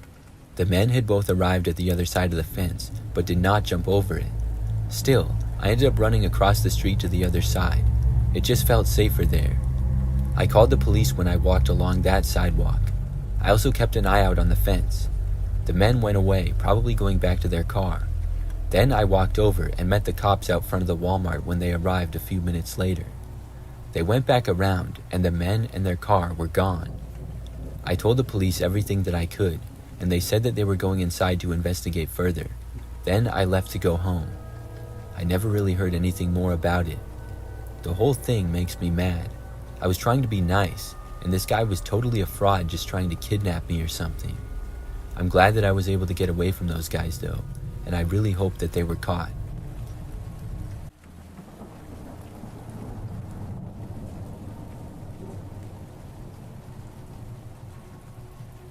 I am a 26-year-old female. Earlier this year, I met up with one of my best friends, Courtney. It was a Friday night and we went to a local village. Next to the center of town, there were some restaurants, and there was also a park with live music being played. We had made reservations to the restaurant, but got there about an hour early to walk around and enjoy the night. It was very nice weather that evening, and lots of other people were out. Courtney and I walked over to the concert, and there was a bit of a crowd standing nearby. We hung out there for a while until it was time for our dinner reservations. While we were over there, I took a picture of Courtney and I and posted it to my Snapchat story. We later went to a nearby restaurant and then walked around the plaza. After we left, we each went home. Now, after arriving back to my apartment, I saw that I had a few Snapchat notifications. One of them in particular caught my eye. A guy who I did not know responded to my story. He responded to the picture of Courtney and I and said, "I was behind you guys." I did not have any clue as to who this guy was, and I did not even remember becoming friends with him on Snapchat. I realized that he must have recognized us though, and also been at the concert thing. I responded with something like, "Oh, haha, that's funny." He then said something like, "Yes, I was watching you the whole time." I was a little bit creeped out by this response, but hoped and assumed that he was just joking. I did not respond. However, the man then sent another message a very short time later. I looked, and he asked where I was going next weekend and said that he would watch us then too. I asked the man who he even was. I was wondering why and when I became friends with him on Snapchat. The man did not respond, but left me on read. After that, I blocked him. I then started talking to Courtney and telling her of the situation. Courtney said that the guy had also sent her some Snapchats that same night. She also mentioned how he was being creepy, and she too did not know who he was. After that, she blocked him as well. I remember that for a few days, and the next time I saw Courtney, I was a little bit paranoid. Luckily, nothing strange has happened since, except I never saw what the guy looked like, and I still don't know. I'm not sure if he was actually at the concert thing and watching us, or if he was just saying that on Snapchat. I honestly don't know why. I'm just hoping that I never encounter him again.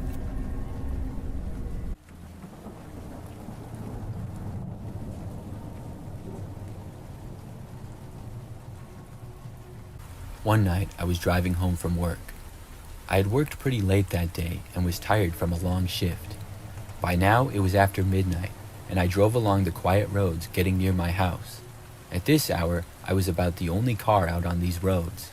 The surroundings in this particular area was mostly just woods on both sides. Things were pretty rural over there. As I drove, I remember that I started to see what looked like someone standing on the road up ahead. There were no streetlights over here, so my headlights were the only thing allowing me to see. As I approached, I slowed down significantly, noticing that there was in fact a man standing right in the middle of the road. He was not walking, but just standing there, and he was facing the other direction mostly. It was really strange to see, because there was no sidewalk nearby or anything. I had no idea why somebody would be out in the street like that, especially at this hour. I stopped completely as the man continued standing there. Then the guy turned around and looked at me. He had long hair and a beard, and then slowly began to walk towards me. I rolled down my window a little bit and asked him if he was all right. The man kept walking over and said yes. He had one hand in his pocket, and he said he was trying to get somewhere, but he didn't finish his sentence. He said it like, "Yeah, I'm trying to get to, and right when he reached my driver's door, he suddenly took his hand out of his pocket and swung it at my driver's window. It happened extremely fast, and the next thing I knew, my window was smashed. Glass was flying everywhere, and the man quickly reached inside, I think for the door handle. I hit the gas and started driving away. This caused the guy to let go, and luckily he did not get my door open or anything. I kept driving down the road until I was far enough away from him. Then I stopped and I called the police. There was glass on me from the window breaking and stuff, but overall I was fine. The police came out to the road and met me on the side of it. They looked around for the guy, but he was gone by then. I had to get the window replaced in my car, but I'm grateful because it could have been much worse. I'm not sure what the guy hit my window with, but whatever it was, the window just completely shattered. I drove a different way home from work for a while after that. I'm hoping that the police found the guy at some point, but I really don't know if they did.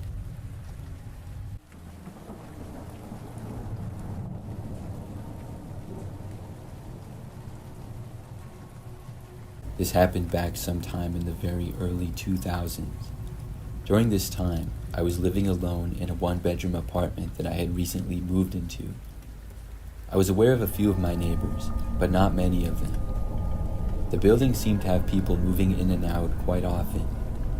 It was a larger apartment building that had a giant parking lot next to it where all the residents parked. The apartment itself was pretty old, and not the nicest, but it was all right. So after a few months of living there, I remembered that one night I heard this sort of pounding noise coming from the next apartment over. I wasn't sure what it was. I knew that it was my next door neighbor though. The noise went on and off as it got later and later. Soon I was trying to go to sleep, but the sounds kept going. I had a hard time falling asleep because of it, and eventually I couldn't take it anymore and I had to go over there. I really didn't want to, but I was left no choice. So I walked over and then knocked on the door. After a few moments, a man opened the door. He was a large man that was bald and wore baggy clothes. He looked at me confused and slightly annoyed. I told him that I was trying to sleep and I was hearing him do something. I asked him if he was hanging stuff on the walls or something like that. The man said no, he was building a table. I guess that made sense, but I asked if he could quiet down because I could not sleep. The guy looked really annoyed, but said okay, and then shut the door in my face. I felt really awkward after, but it was almost midnight, so I went back, and the man did stop, and I was finally able to get some sleep. The next I saw of the guy was actually the very next day though. It was nighttime once again. Now I was about to go to sleep. Out of nowhere, I heard this really loud music coming from next door. It was the same guy's apartment. I rolled my eyes when I heard it. I just hoped that it wouldn't last for very long. The walls in this apartment were pretty thin, so noise traveled, but still, this music had to be almost full blast, and it continued until past when I wanted to go to sleep. I didn't want to go over to his place for a second night in a row. I wondered if this was his way of getting back at me or something. I mean, he knew that he was being loud. So I tried my best to sleep. I didn't have any earplugs, but I tried covering my ears and stuff, but I just couldn't. After trying to fall asleep for over an hour and the music still continuing, I realized that I had to go confront the man. So I left my apartment and I walked on over. After knocking on his door, he did not answer. I waited there for maybe 2 or 3 minutes, knocking several more times. Soon it was clear though that the guy was not going to answer me. So then I headed back to my place. I went back inside, hoping maybe the guy would eventually turn it off, or I could get some rest anyways. Just after making it back to my place though, I thought I heard a door open and close from the hallway. Then, moments later, I heard somebody trying to open my apartment door. Luckily, I had locked it right away when I got back in, which was a habit. This seemed strange, so I went over to check. The man was standing right there. I did not want to open the door because I had a bad feeling. He remained there for a few moments, just standing there and looking angry. Then he turned around and walked back to his place, with the loud music still playing. He did not turn it off. I don't even know when I fell asleep, but when I woke up the next morning, the music had been stopped at some point. After that, I reported the guy to the apartment, but I guess he moved out a very short time later. It was good because I didn't have to deal with him anymore. That was the craziest memory of living in an apartment.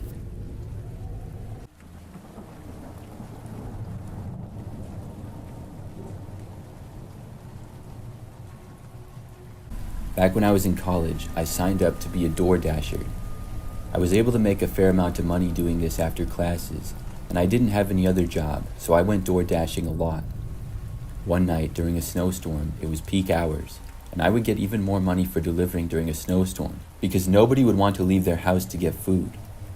That evening, I was getting a ton of orders back to back to back. I was making so much money, and the roads weren't that bad yet, so I just kept taking order after order. I had begun to run towards empty for gas in my car, but the money was rolling in, and I felt like I could get one more order in before filling up at a gas station and heading home for the night. I proceeded to Panera Bread, which was the restaurant I was picking up from for my last order. I got in and out of there right before they closed at 9 p.m. However, when I got back to my car, it wouldn't start. It appeared that I had actually pushed the tank a little too far and had run out of gas. I called my friend and roommate Christian, telling him about the situation I was in. He was going to help me out by filling a small container at the gas station and then driving it to my location so that I could start my car, finish the order, and then head home. As I was waiting for Christian to arrive with the gas, I was just hanging out on my phone. All the workers had left by now, and I was too focused on my phone to notice that another car had pulled into the parking lot.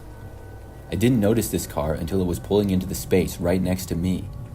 My friend Christian drove an SUV, so I was surprised to see that it was a white 4-door sedan that had pulled up beside me. The front seats were occupied by 2 middle-aged men, each of them bundled up in their winter jacket. The driver's side window rolled down as they were wanting to talk to me, motioning for me to roll my window down. I rolled my passenger's window down just a crack so that I could hear what they were trying to say. The man in the driver's seat said to me, "What's going on? Is everything all right?" I replied, telling them about how my car had run out of gas, but that my friend was coming and I didn't need any help. The men told me that they just wanted to make sure everything was all right. They rolled up their window, talked to each other for a few seconds more, and then left the parking lot, disappearing into the snowstorm. My friend Christian arrived shortly after, and I was able to get enough gas in my tank to allow me to finish my door dashing. It was getting late, and I needed to finish my order and then get home since I had 8 a.m. class the next morning. As I was driving to the address for the Panera order, I picked up on that a car was following my every turn. It appeared to be the same white sedan from the Panera Bread parking lot, trailing me about a block back. I continued to the address and delivered the DoorDash order, apologizing for the tardiness, explaining that I had run out of gas. As I walked back down the sidewalk towards my car, I glanced down the street and saw the white sedan was also parked on the road, once again about a block behind me. I hadn't told the 2 men in the car that I was door dashing, so they must have thought this was the house where I lived. Figuring I would try to take advantage of that, I quickly got back in my car and sped away. In my rear view, I also saw them pull away from the curb. I definitely had surprised them though and gotten a head start. I took a long way home with a lot of turns. I had to drive pretty fast to ensure that I would stay ahead of them and lose them, so I drove pretty recklessly, drifting around corners in the snowstorm. I did end up shaking them off me, however, and once I got home, I kept looking out my window to ensure that their car wasn't parked anywhere on my street. I never ended up seeing that white sedan again for the last couple of years of college. I will never know what their motive was, and for the rest of my time I spent door dashing during school. I always made sure that I had enough gas left to finish the deliveries and get home. I didn't want to end up in a situation like that again.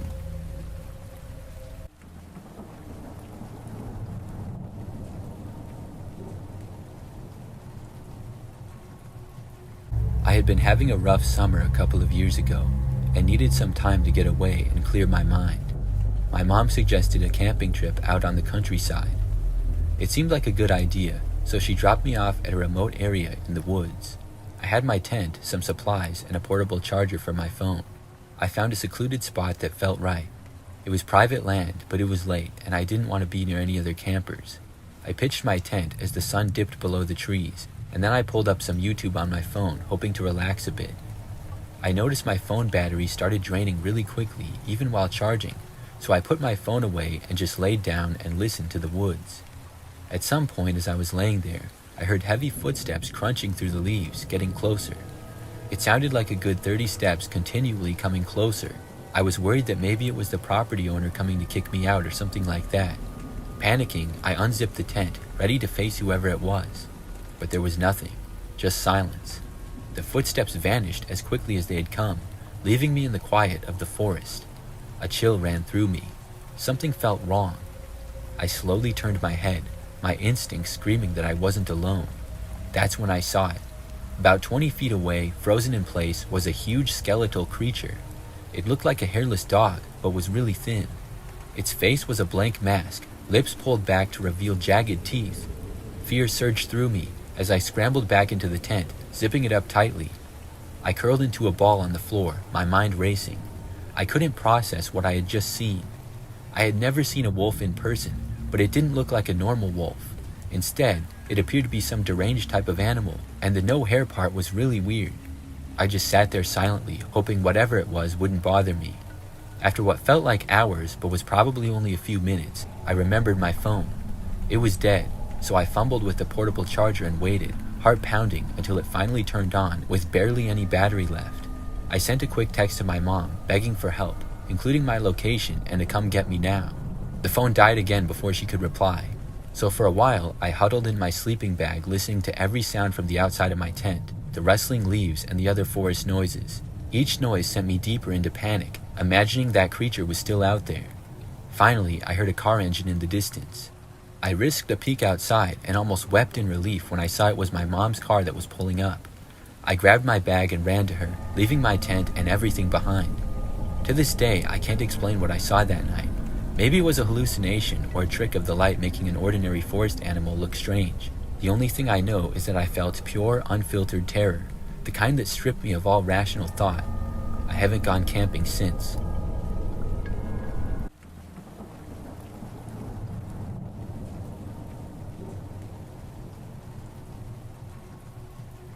In college, I was living in an old dormitory. It was one of those buildings that had been around for ages, full of creaky floors and strange noises. I shared a room with a guy named Dave. We were both normal students just trying to get by. One night, about 2 weeks into the semester, I was working late on a paper. Dave had gone to bed early and the room was quiet. The only sound was the soft hum of the old radiator. Around midnight, I heard a faint tapping noise coming from the window. It was a little odd because the window was old and didn't close properly, but the tapping was rhythmic and consistent. I tried to ignore it, thinking it was just the wind or something, but it kept going. Tap, tap, tap. It was starting to get on my nerves, so I went over to the window to check it out. I pulled back the curtain and looked out into the dark courtyard below. There was nothing there. The tapping had stopped as soon as I looked outside. I shrugged it off and went back to my desk. After about 10 minutes, the tapping started again. This time, it seemed to be coming from inside the room. I glanced around, but saw nothing unusual, and Dave was still asleep, snoring lightly. The tapping continued sporadically for the next hour or so, starting and stopping without any clear pattern. I tried to focus on my paper, but the noise was making it hard to concentrate. Finally, I decided to just go to bed and deal with it in the morning. The next day, I asked Dave if he had heard anything strange the night before. He looked at me funny and said no. I thought maybe I was just imagining things or that it was some sort of stress-related issue, but it wasn't until a few days later when it got really weird. That same week, our dorm had a fire drill in the middle of the night. Everyone was groggy and annoyed, but we went outside and stood in the cold while they checked things out. As we were waiting, I noticed that some of the students were talking about a rumor going around. They said that our dorm used to be a hospital, and there were stories about it being haunted. I didn't believe in ghosts, but the tapping was starting to creep me out. A few nights after the fire drill, the tapping came back, this time more insistent, like something was trying to get in. I was alone in the room that night because Dave had gone out for the evening. The tapping was loud enough now that I could hear it clearly, even over the hum of the radiator. I went to the window again and saw nothing outside. I looked around the room and checked the closet and under the bed, but everything seemed normal. I tried to ignore it, but the tapping wouldn't stop. It was getting harder to concentrate on anything else, so I decided to call Dave to see if he could come back early. He answered and said that he was on his way. While I waited, the tapping grew louder and more frantic. It sounded like it was coming from the walls or maybe the ceiling, and I was really starting to get scared. When Dave got back, he said he didn't hear anything unusual. We stayed up for a while, talking and trying to distract ourselves. The tapping eventually stopped and we went to bed. The next day, I found out that Dave had heard the same thing, but he didn't tell me because he thought it would freak me out more. That night, we both heard the tapping again, but this time it was different. It was more like scratching, and it was coming from multiple directions. We couldn't figure out where it was coming from. It seemed to come from the walls, the floor, and the ceiling all at once. We were both too scared to sleep, so we stayed up talking about it and trying to find a logical explanation. After a few more nights of the same unsettling noises, we decided to get some help. We talked to the dorm resident advisor, but she just brushed it off as old building noises. We tried to explain that it wasn't just the usual creaks and groans. She promised to send someone to check, but nothing ever changed. The tapping continued for the rest of the semester, though it seemed to get quieter after a while. It was as if whatever was making the noise had gotten tired or bored. We never found out what caused it, although some of the other students mentioned hearing similar things, but no one really talked about it much. When the semester ended, Dave and I moved out of the dorm and into an apartment off campus. The tapping stopped completely. We both agreed that whatever was happening was tied to that old building. Even now, when I think back on it, I still get a chill. I don't know if it was something supernatural or just the result of an old, creaky building, but the fact that nobody could explain it and it stopped as soon as we left still makes me uneasy. I often wonder if the next person who moved into that dorm heard the same thing. Maybe they did, maybe they didn't. It's one of those mysteries that will probably never be solved, but I'll always remember those nights and the strange noises that kept me awake.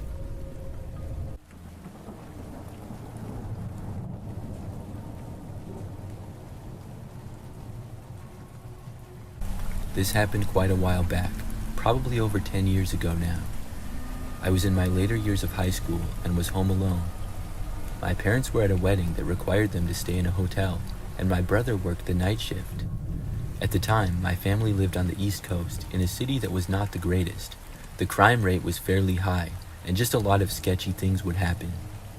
That particular weekend, I was looking forward to engaging in my normal empty house routine.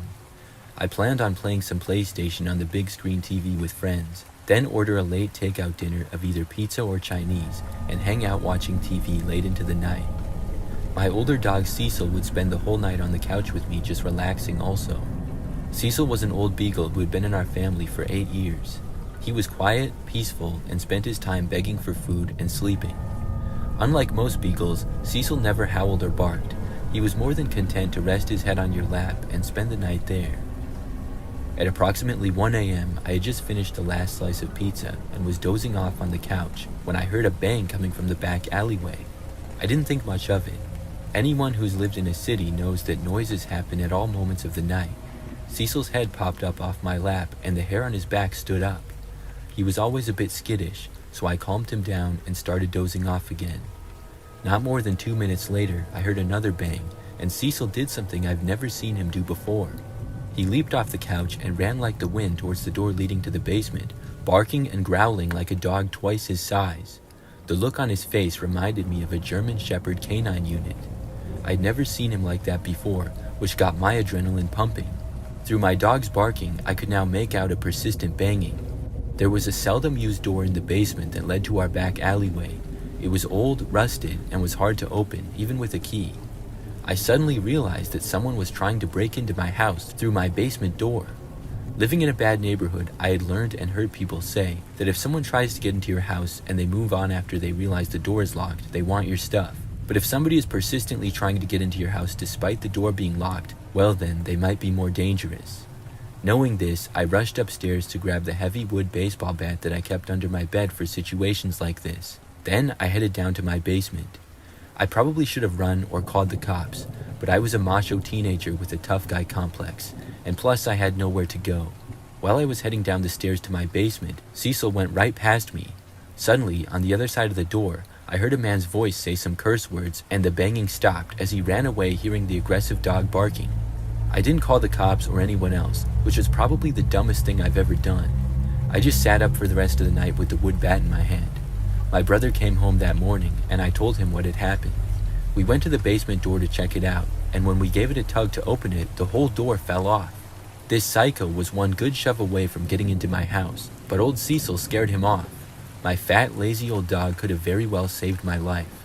When I tell this story to people, they dismiss Cecil's actions as a dog doing what a dog was supposed to do. But I will tell you that Cecil never barked or moved that fast in his life.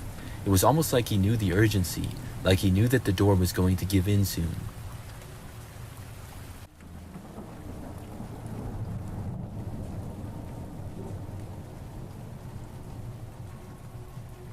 This happened last year and still creeps me out when I think of it. So I was at home one night by myself. I was just in my bedroom scrolling through my phone.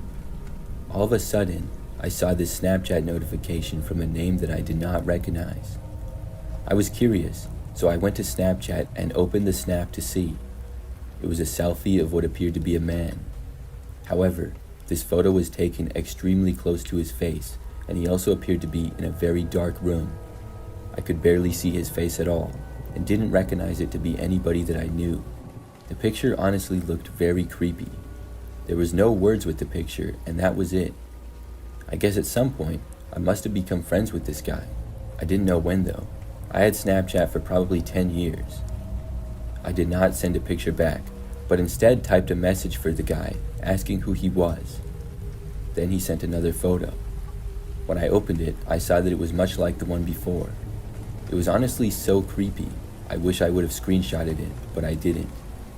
I had thought that maybe the person sent a picture like this by mistake, but after the second one, I realized that it was not. I asked again who it was. The person's response, though, really shocked me. He simply said, "I'm coming over now." I thought that he had to be joking, but I also realized then that I had my location on Snapchat. I quickly went into the settings and turned my location off. If this guy was serious, I was hoping that he would not know where I was. Then I blocked the mysterious guy. I thought that was it. I returned to what I was doing, but I couldn't help but feel a little bit creeped out by the whole thing. Well, roughly 30 minutes later, there was a knock at the front door. I had a terrible feeling instantly. I think by now it was like 10-something at night. Not a normal time for somebody to come to the door. I carefully left my bedroom and went down the hallway. Eventually, I got to a window that I could look out and see who was there. When I did, I saw a man wearing a ski mask standing there. I couldn't believe it. The guy must have got my location before I had turned it off. I watched him knock on the door again. Then he started to look around. When he did, I quickly moved back and away from the window. I heard the guy walk off the step, but did not know where he was going to. The next thing I knew, I heard him right outside one of the main windows. I ran back into my bedroom and then called the police. I locked my bedroom door and covered my window. Then I just waited. I did not hear anything during this time. I wasn't sure what was going on, if he was trying to break in or maybe if he left. About 10 minutes later is when the cops arrived. They came to the front door and I told them about what happened. They offered to look around, and I almost said that they didn't have to, but I ended up saying sure. Then they looked around my backyard, and surprisingly found the man hiding in some bushes. When they located him, they asked him to come out. He ignored them and then tried to run. However, the police caught up with him before he left the yard. It was the same guy who had been Snapchatting me. I'm not sure what his plans were. I'm just glad that he was caught.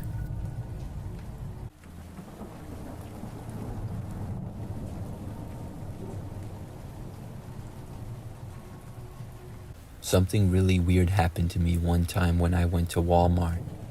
I arrived there one night to do a little shopping.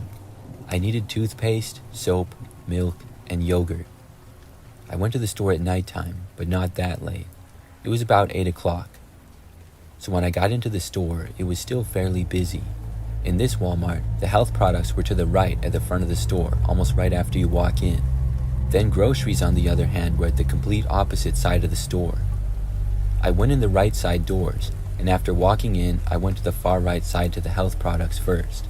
There I got the toothpaste, but I completely forgot about the soap. So I walked all the way to the other side of the store to get groceries. Now I walked through a few aisles, and it was sometime over there that I noticed this woman behind me. She was shorter than me, had blonde hair, and was wearing jeans and a black sweater. I thought nothing of it, and I just assumed her to be another shopper. But I remember I walked through a couple of aisles, and she was still walking behind me. I noticed it, but was still not thinking that it was strange. She was not right behind me or anything. She was probably like 30 feet back or so. But after picking up something else, I remembered the soap, and I realized that I had to go to the complete other side of the store again. So I started to walk there. When I had completely left the grocery section, that's when I realized that the woman was still behind me. I made it to the middle part of the store where the clothes are. I remember that I stopped to look at socks, and when I did, the woman stopped nearby. It was then that I got really suspicious, and it seemed like she was following me. I looked over at her while browsing the socks. She was not directly looking at me. She was either looking or pretending to look at some other clothes nearby. I didn't know what the deal was, but I thought that maybe she was a secret shopper or somebody that worked for Walmart. She might have been following me, thinking that I was suspicious or going to steal something. That thought made me angry, because I was not going to steal anything and I hadn't done anything suspicious. But that's the only reason I could think of as to why she might be following me. So at that point, I abruptly stopped looking at the socks and I walked back over to the health products. I got to the soap, stopped, and looked around. There I saw the same woman arriving to the area. So now there was no question that she was following me. But why? I decided to confront her. I walked over to the woman who stood at the end of the aisle. However, as soon as I started to approach her, she looked up at me in a surprised way.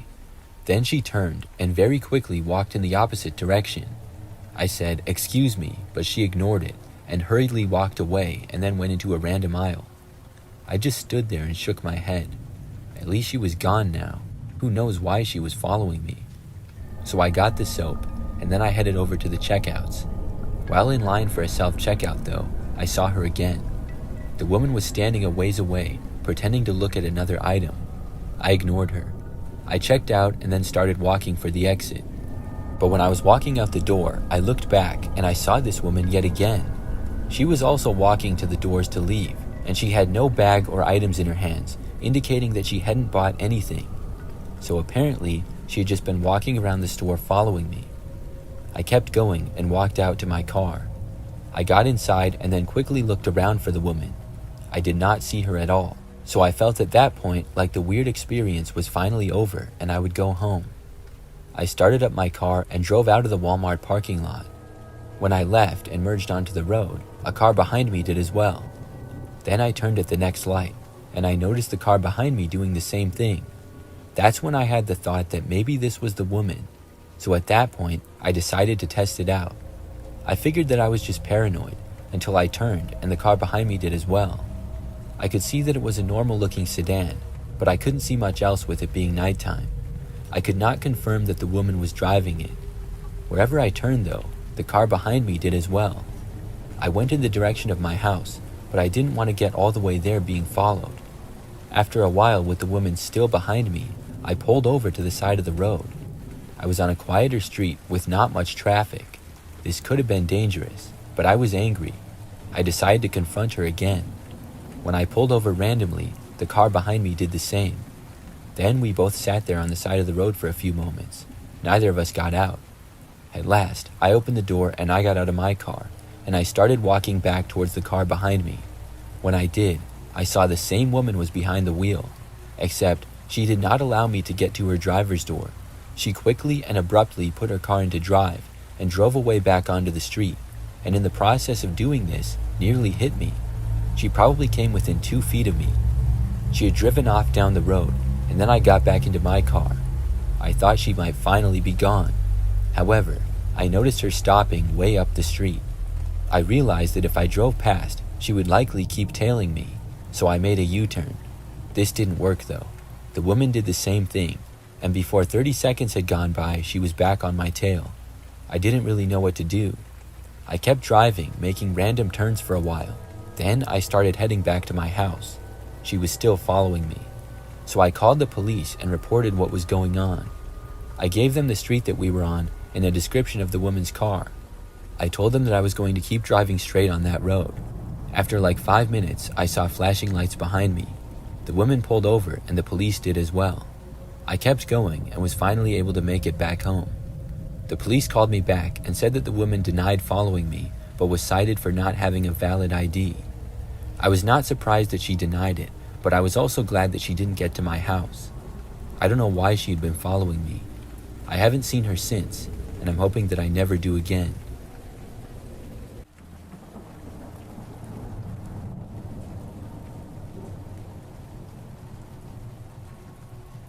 My last apartment that I lived in was located in what was a pretty nice area. It was fairly close to the city, and it was nearby many businesses and parks. I enjoyed living there, and my apartment was on the first floor of one of 3 buildings in the complex. My apartment had 1 bedroom, 1 bathroom, a living room, kitchen area, and a small dining room area. There was also a balcony that was good sized, and it was slightly elevated from the ground below. And behind that, there was a large woods that I had a view of. So one night, I was at home by myself. It was about 9 o'clock, and I was in my living room. That's when I heard some noises coming from outside. I first assumed them to be some neighbors who might have been outside, probably the ones next door. But the noises sounded really close. I was just curious, so I decided to get up and look out of my balcony window. My blinds were closed, so I couldn't see anything outside at all at the moment. When I slid them open, I suddenly saw there was a man standing on my balcony. I couldn't believe it, and instantly my heart started racing. The guy moved out of sight by going to the left. He was still on my balcony, but now out of view from my window mostly. I had no idea who he was, or why he was on my balcony. I moved away from the window, but kept watching to see what the man would do. He seemed to be staying right where he was for quite a while. After like a minute or two, finally, I heard some more noise. I then saw him moving away and leaving my balcony. He jumped down onto the ground and then ran off, disappearing into the woods. When that happened, I was really glad that the man was gone, but I also didn't know what he had been doing out there. I went out to the balcony where I didn't really have many things at all. I just had a few decorations here and there that are typical for balconies. Nothing was out of place, and I looked around towards the woods, but couldn't see anything strange. So I went back inside, and was sure to lock the door and close the blinds again, and hope that the man would not return. But he did. It was later that night, maybe 2 hours later. I was about to go to bed when I heard a knocking on the window of my sliding glass door to the balcony.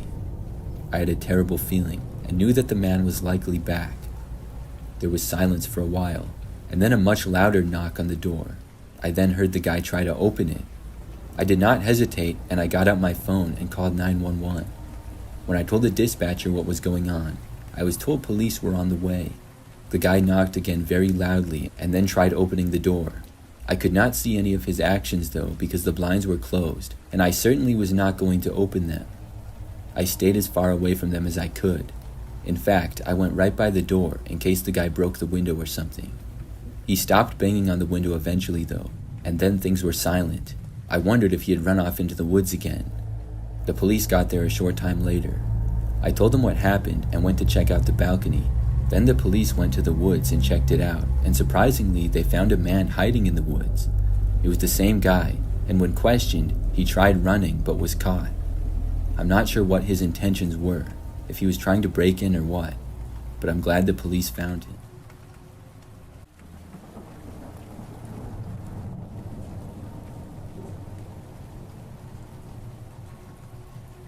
This happened back when I was in high school. It was during my senior year in the fall semester. I remember that I had study hall, and during this time I would often go to the library. We were allowed to, but I was one of the only students that did. Most of the other kids liked to stay in their classroom and work there. If I didn't have any homework, I would stay in the classroom myself. But when I was working on stuff, I'd go to the library because it was much easier to focus there. So one day, I was in the library doing homework during study hall. I was listening to music on my headphones, and I was able to finish my homework with a little bit of time left in class. I was going to leave the library early to go to my locker before the final class of the day. At my high school, the rules were not really that strict. You didn't even really need a pass to walk in the hallways during class periods. So I headed out from the library, I think about 3 or 4 minutes before class would be let out. I walked back to my locker, which took a few minutes. Then I put my books away and got the one for my final class. Then I stood around at my locker and looked at the time. Class was out by now, but I was not seeing any students in the hallways. This made me a bit confused. Now I took my headphones out, which had been in the entire time playing music. Things were completely silent. I was really confused, so I just walked to my next classroom. But when I got there, the door was locked. At this point, I still didn't think of a lockdown. I started heading back to my locker, thinking of what could possibly be going on. I hadn't heard the lockdown announcement because I had my headphones in. When I made it back to my locker and saw that the halls were still empty, I checked my watch and phone for the time.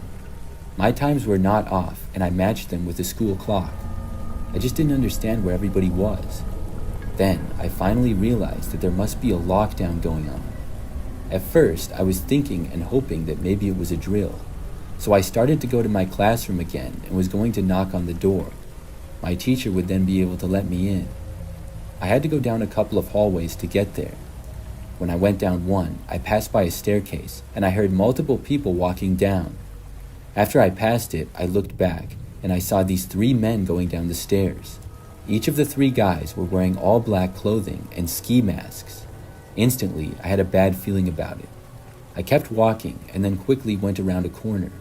But when I did, I looked back for a moment and saw the 3 guys looking in my direction and starting to walk towards me. They were a long ways back, but this was still terrifying. At this point, I could only assume that the school was locked down because of them. I quickly went around the corner and just hoped that the guys wouldn't follow me. But as I made it to the end of that hallway, I looked back. I thought for a moment that I was good, but then I noticed all 3 of the men walking around the corner and coming towards me. I was terrified. I started walking extremely fast to the end of the hallway that I was in. When I made it towards the end though, I recognized a classroom. It was one of a teacher that I had previously had who I knew pretty well. It was a risk to stop, but I decided to. I started knocking on the door extremely fast. I also called out the teacher's name. For a few seconds, there was nothing. I tried the door, but of course, it was locked. I turned and saw the men coming around this corner too. They looked right at me. For a moment, I was about to turn and run, but then the door opened. I quickly went inside and then shut the door and locked it behind me. The men did not try entering the room or knock on the door, so they must have passed by. But I'm still confident that the guys were going after me until I got in the classroom. The lockdown continued for a while after that. I told the teacher about the guys, and she called it in to somebody. Eventually, after like 30 more minutes, the lockdown finally ended. The 3 men left the school, but were tracked down a ways away. I really never learned much more about it than that. I just know that it was one of the scariest moments of my life when I saw those guys in the hallway. I'm really glad that everybody was okay.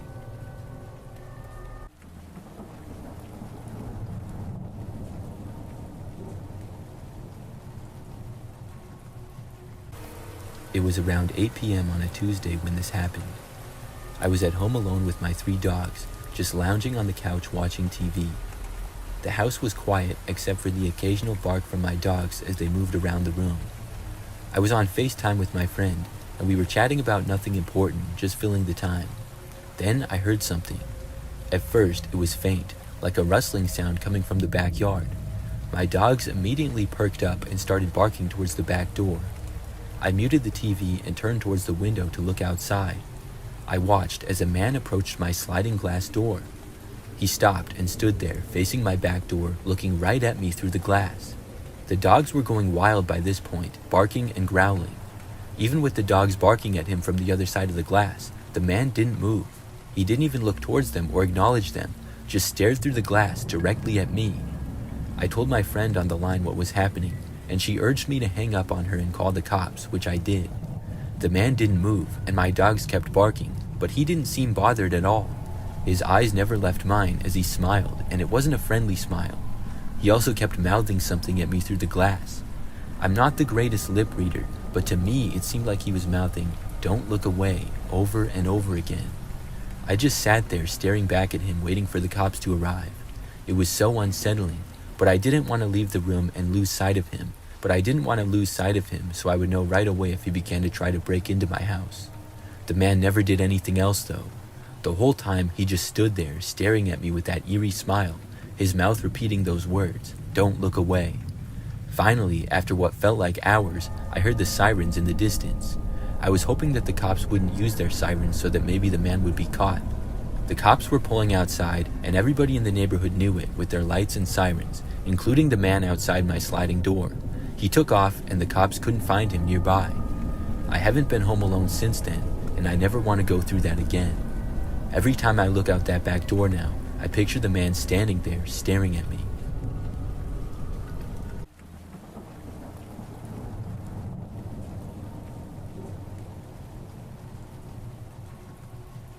This is something that happened back when I was a kid.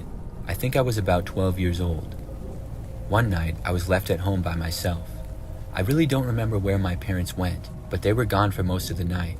We lived in a pretty typical neighborhood that never really had anything strange happen in it. I remember that for most of the night, I was enjoying having the house to myself. I was watching TV, flipping through the channels, and sitting on the couch in the living room. We had a dog at the time who was a German Shepherd. I let him out in the backyard for a few minutes, and then I let him back in. It was a nice and quiet night from what I remember. I also recall that I was on the couch again for a while, but at one point, my dog kept barking near the back door. I had just taken him out, so I knew that he didn't have to go again. He would bark quite a bit at squirrels or whatever, though. He continued barking at something in the backyard, and eventually I got up and I walked over. When I looked into the backyard, though, I did not see anything. I told my dog to calm down, and then I went back into the living room. He was quiet for a little while, but then he started barking again.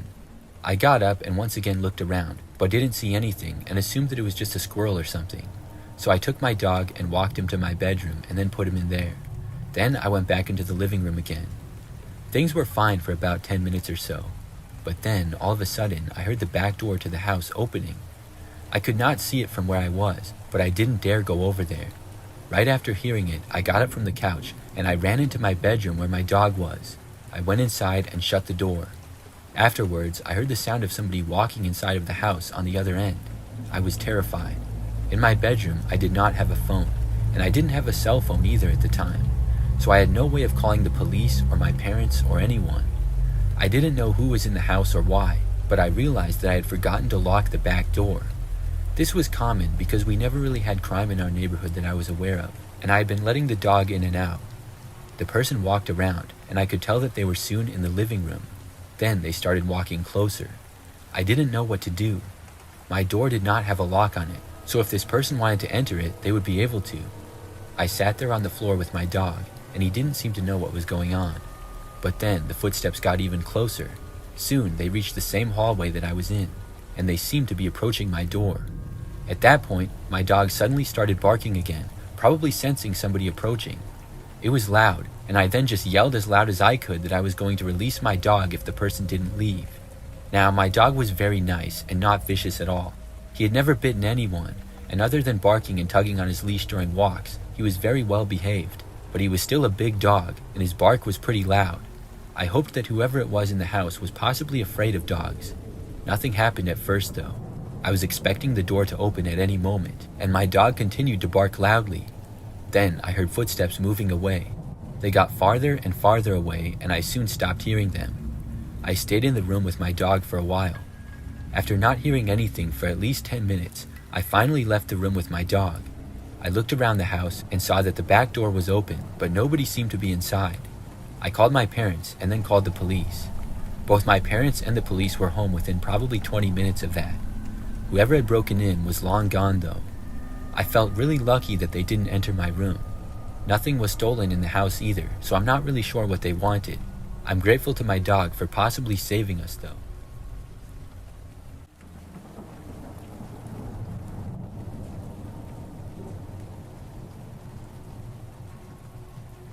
Years ago, I worked at a Walmart. I worked there for about 6 months, and I would mostly work late at night stocking shelves. So one time, I started working at like 10 p.m. when the store was still open. Of course, most of the customers were gone by then, and things were pretty quiet. However, there were still a few people shopping here and there. I was in the grocery department stocking one of the back shelves. I was by myself, and no other employees or customers were in the general area. After a while of this, I saw this one guy start to enter the aisle though. I had heard him walking into the aisle, so I looked over and then I saw the guy. He was standing at the very end of the aisle, just looking at me. And the strange part was that the man was wearing a ski mask over his face. It still had a tag on it, so I figured that he took it from somewhere else inside the store where we sold them. After looking over at him, I looked back to what I was doing, but I could tell that the man was still standing there and looking at me. It was kind of weird, and this went on for probably over a minute. Then, finally, I felt the man approaching. I looked and saw him walking towards me. When he got closer, he asked me if I could show him where the beans were. I just ignored the ski mask and I said yes, I could show him. So the man followed me as I walked 3 aisles over to where the beans were. I told the man that just about every kind of bean was in that aisle. He said thank you and then walked into the aisle. Then I went back to where I had been before. I thought that it was strange for the guy to just be wearing a ski mask in a Walmart, but it was Walmart after all, so not that strange, I guess. I just went back to work, continuing what I had been doing before. Well, for the rest of my shift that night, things went by pretty smoothly. The store closed not long after my interaction with the guy, and I was assuming that he left after that as well. I did not see him for the rest of my shift either. So after work that day, I drove back to my apartment and then went to sleep. Obviously, with working overnight hours, my sleeping schedule was odd. When I woke up, I remembered that I was going to get something to eat. I was going to leave my place, but as soon as I opened the door to go into the hallway, I saw something. On the floor, directly in front of my door, was a bunch of beans. There were cans of baked beans from various brands, as well as cans of green beans, and then bags of kidney beans and pinto beans. I remembered the masked man who asked me to show him where the beans were. Was this a joke? It certainly was not one of my friends, because even with the mask, I would have known. But how would this person know where I lived? I told my friends about it, and nobody confessed. To this day, I never found out. It's kind of creepy, but also sort of funny.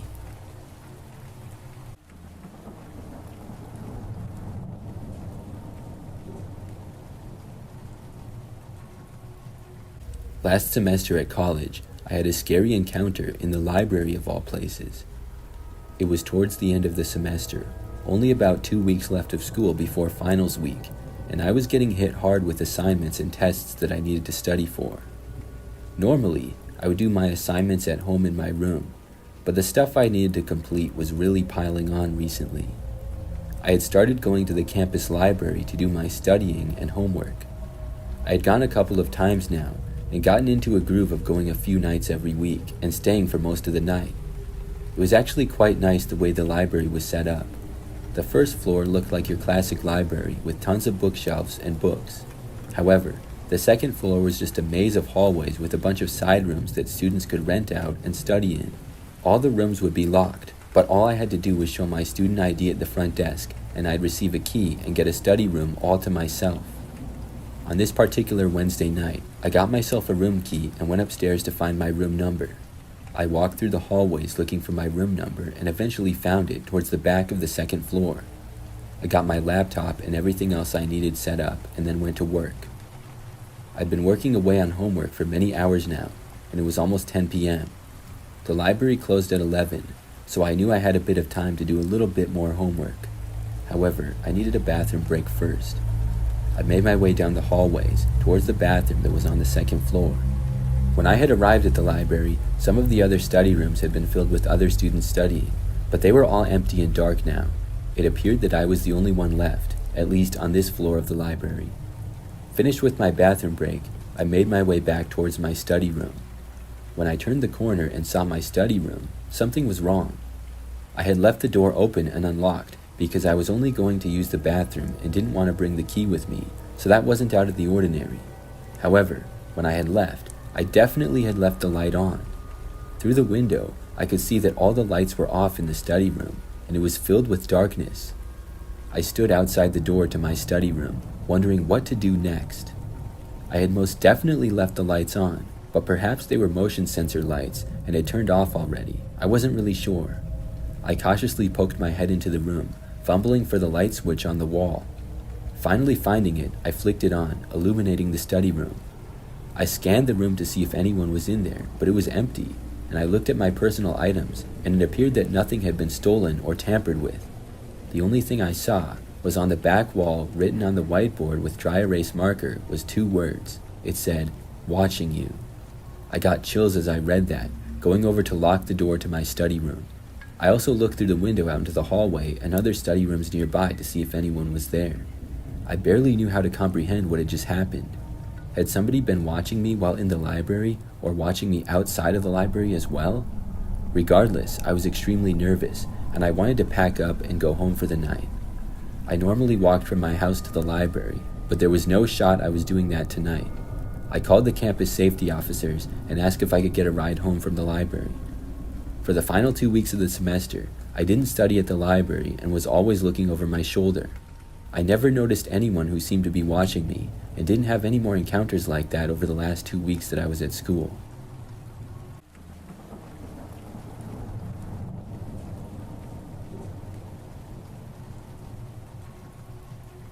I've always been big into making some money on the side, outside of my full-time job. I've at one point did all sorts of services, such as Uber, Postmates, and DoorDash. I had also heard good things about Instacart, so I decided I would give it a shot. One of my first Instacart orders that I picked up was a grocery haul delivery at Aldi. I accepted the order because I also shopped at Aldi for my personal groceries, so I knew the store pretty well, and it would not take me long to find the items for the order. I shopped for the items, checked out, and then was on my way to the order's residence for delivery. When I arrived at the house, an older lady answered the door. She asked if I would be able to help her bring the groceries inside, and since she had a lot of groceries, I obliged and helped her out. She was a very kind lady and thanked me for my help. She offered me a cup of tea, and I didn't really want to, but the lady was insisting, saying that it was her way of paying me back. I decided I would stay just for a little bit. The old lady told me to wait on the couch in the living room while she went to make the tea. I sat there for a couple seconds, just looking around, taking in the living room. I really had to pee though, and saw a bathroom at the end of the hallway, so I figured I would just go really quick while she was making the tea. As I was about to enter the bathroom, I happened to glance into a room that I was walking by, and I had to stop and take a better look, because it was an odd room. There wasn't much in the room, but the walls were covered with drawings made from charcoal. I didn't know if these were some kind of satanic symbols or something else entirely, but it was very weird. There were tons of candles in the room, and weirdest of all, hanging from one wall, there were multiple handcuffs and a whip. I have honestly no idea what was going on in that room, especially since the old lady I had met seemed very frail and gentle. Whether it was some sort of weird hobby or something deeper going on, I was a bit spooked and just uncomfortable. I didn't even end up going into the bathroom. I just wanted to leave the house. Heading back towards the living room, I saw that the lady was still in the kitchen, so I just quietly opened up the front door and left without saying anything. As I drove away, I took one last look towards the house and saw the old lady standing in the front picture window, staring at me with a terrifying dead cold stare. I didn't end up calling the cops and explaining my visit to the old lady's house, because I didn't know what I could tell them other than seeing an odd room. From that day forward though, I didn't particularly feel like entering anybody else's house to help out with their groceries while I was doing my Instacart deliveries.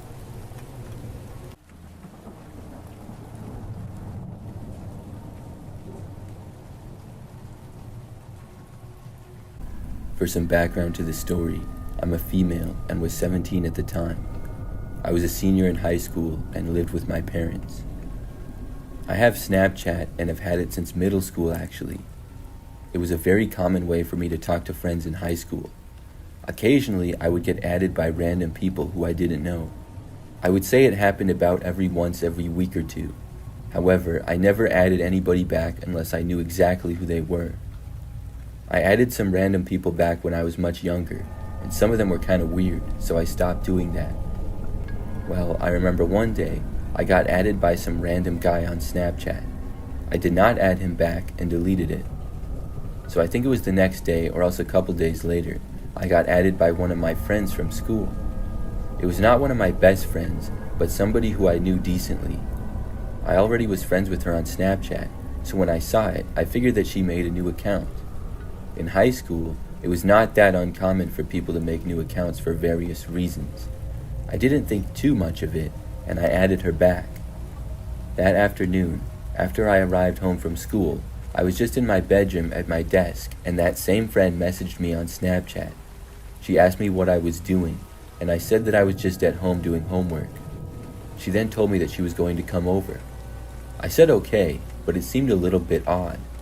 She had maybe come over like once or twice, but it had been a really long time. I also hadn't really hung out with her in a while. During this time, my parents were still gone at work, and I was at home by myself. About 15 minutes later, there was a knock at the front door. I assumed it to be my friend, and I was still a little bit confused that she was coming over at all. But she also did not text me on Snapchat to say that she was there or anything. So I left my bedroom, and I walked out into the living room. I soon saw that there was a random man standing on the front step. I had no idea who he was or what he was doing at my house. I decided not to answer the door. Luckily, he did not see me when I looked out of the window. I then went back to my bedroom. When I did, I saw that my friend had now messaged me on Snapchat. She told me that she was outside and asked to be let in. Now I knew what was going on. This was not my friend at all, but this man must have been pretending to be her. I instantly blocked the account. I then went back out into the living room and saw that the man was still standing there. I wasn't sure what I was going to do about it, but that's when I noticed my dad's car going down the street. He was coming back home from work. As soon as he started to pull into the driveway, the man at the front step just took off running. He left the front yard, going back out into the street. My dad came inside and mentioned how he saw a guy running from our yard. I told him what happened, and he called the cops. We talked to them when they came out, and they said that they would look into it. That man must have known my friend's name if he pretended to be her. How he even knew who I was, I do not know. My best guess is that he saw me on Facebook or Instagram or something, or maybe even in person. He must have looked at my friends list on probably Facebook to get her name and then impersonate her on Snapchat. It was crazy, but luckily I never heard from him or saw him again.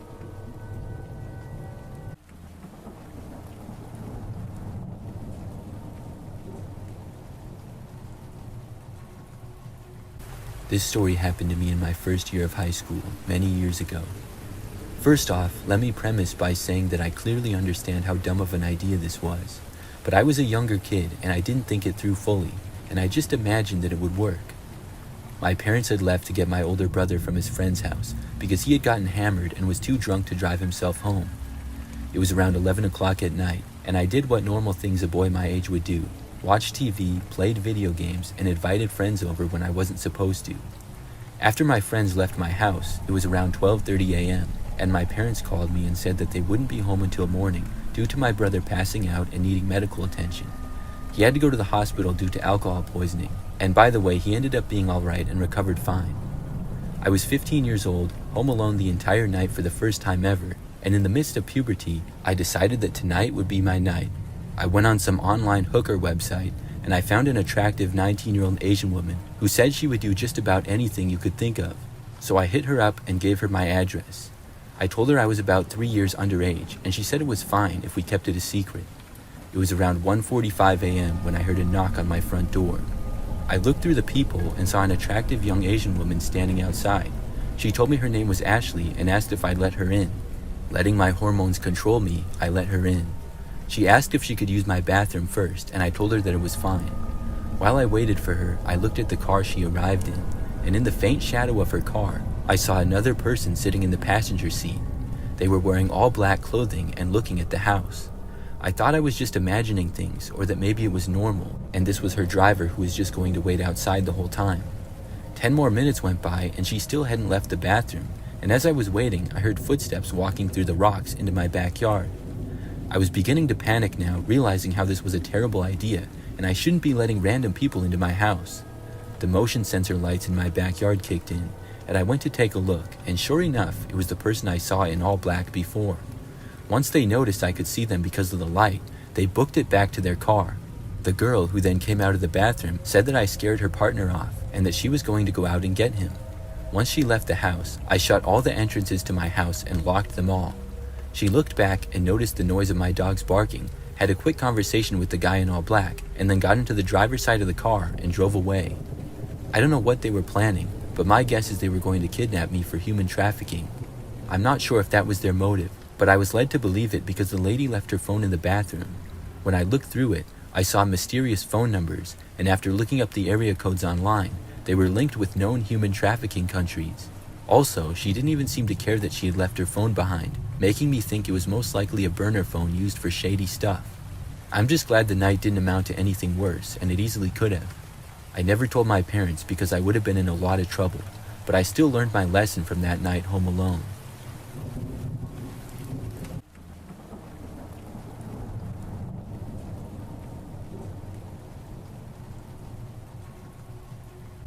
One night, back when I was 16 years old, I was home alone and in my bedroom.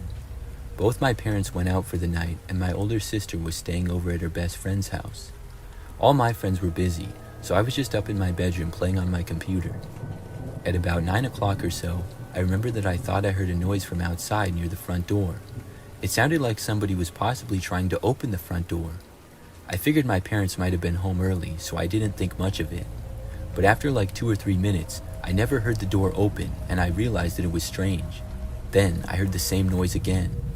At that point, I got sort of a nervous feeling, so I decided to go down and see. Obviously, it was late to be getting anybody at the door, and I never heard a knock, but my bedroom was far away from that part of the house, so I wouldn't have heard it very clear. Soon, I made it to the front of the house, and then to the front door. When I got there, I looked out of the window, but nobody was in sight. I also went and looked out of the other front windows and saw nothing at all there either. I wasn't really sure what I had heard or thought I had heard. I couldn't really definitively say what it was, so I went around to a couple more windows and looked out of them as well, just to be safe. Everything seemed fine, so at that point, I decided to go back upstairs. I figured that if anybody had been at our front door or on the property, they had left. It was probably just somebody at the wrong house, if anybody was even there at all. So I got back up to my bedroom and then went inside and sat back down at my desk. Within a minute or so of being back at my computer, I had started to take my mind off what happened. I was feeling good and no longer worried about it. But then I heard another noise. This time it was unmistakable because of how loud it was. Somebody was knocking at the front door. Instantly, I was really nervous. I got up from my desk and left my room again. This time, I slowly made my way downstairs. I was nervous to see who was at the door, because at 9 o'clock it wouldn't be a salesman and probably not one of my friends, but I hung on to the hope that maybe it was nothing weird or creepy. When I got back downstairs, I walked over to the front door area. I was careful not to be in the way of the window to let whoever was there see me, but when I got to the front door and looked out, nobody was there. I went over to the front window again, which had a better view. Nobody was there either. I was really confused and also creeped out. I was telling myself that maybe it was just a prank. Nothing like that had ever happened before, but possibly some kids were playing Ding Dong Ditch or something. I stood around for a few more minutes looking around. That's when I heard this strange noise at the back door. I don't really know how to describe it, but I knew that somebody was there. If someone was at the back door, they would have gone all around our yard, which was fenced in, so I knew they were up to no good. I was really freaked out to go and see who was there, but for some reason, I did. I walked over to the back of the house, moving slowly and trying not to freak out. When I got into view of the back window, I just barely saw something. It looked like somebody was moving away from the back door and going further into the backyard. It was really dark back there, so I couldn't see much. I went over and looked around, no longer seeing them. Then I turned on the back light. For a second, I saw someone moving out of sight behind the trees. There were some trees partly in our yard and partly in the neighbors. For some reason, somebody was back there. I kept watching for a little while, and they did not return. I opened up a back window a crack and called out, "Hey, who's there?" There was no response, so I figured that they got the hint that I saw them and left. I thought about calling the police, but didn't because I figured that the person was gone, so I closed the window. I then made sure that the back door was locked and decided to go back up to my room. I hoped that my parents would be home soon. I walked back upstairs into my bedroom. The whole time I was just paranoid that the guy would return, but I was telling myself that he wouldn't. When I got back to my bedroom, I looked out of a back window into the yard and still saw nothing, so I sat back down at my desk again. I tried to distract myself from what had happened and focus on the computer again. After maybe a couple of minutes, I was starting to feel slightly better. All of a sudden though, I thought that I just barely heard the sound of the back door opening downstairs. I first went over to the window and looked out. I couldn't really see the back door from that angle though. I went over to my bedroom door and listened closely. When I did, I couldn't hear anything. By now, I was seriously considering calling the police. However, I just wasn't 100% sure of what I had heard. I thought maybe it was just my imagination from me being paranoid about what had happened earlier, so I decided to go downstairs. I quietly left my bedroom and tiptoed down the hallway and over to the stairs. When I got to the staircase, I looked around and saw nobody downstairs, so I went down them and was still looking around and feeling paranoid. When I finally got downstairs, I first headed over to the back door. When I got there, I could not believe what I saw. The door was wide open. I didn't see anybody in sight though. I went over to the door and closed it. Then I stopped and listened. I heard nothing. I called out again, trying to sound tough, and I said, "I already called the cops. They'll be here any minute." However, I didn't hear anything in response. Of course, I hadn't called the police. I wasn't sure if somebody was in the house or had already left. I went around towards the living room to look around. When I did, I was sure that I heard footsteps a little ways away. I stopped where I was. The footsteps were moving through the dining room and towards the kitchen. I stood there in the living room, too scared to move. Then I heard the footsteps seeming to approach me from behind. I looked back and just barely saw a shadow of someone starting to come around the corner. At that point, I just bolted up the stairs. I ran like crazy and went all the way into my bedroom. When I got inside, I slammed the door shut behind me. I ran to my bed and pulled the covers on top of myself. Then I called 911 on my phone and told police that somebody had broken into my house. After giving them my address and hearing that they would be there shortly, I just waited. It was now complete silence. A few minutes went by. Then I heard a quiet knock at my bedroom door. I was too scared to move. I stayed where I was and didn't do anything. The door didn't open though. Several more seconds went by. I thought that I heard footsteps in the hallway, just barely. Then I stopped hearing them. Several more minutes went by. Soon the police got there. I went down to talk to them, and whoever had been in the house was gone. The back door was still open though. And the strange thing is that nothing was stolen or anything. My parents got home a short time later. Nobody ever figured out who it was. It still creeps me out when I think about it to this day.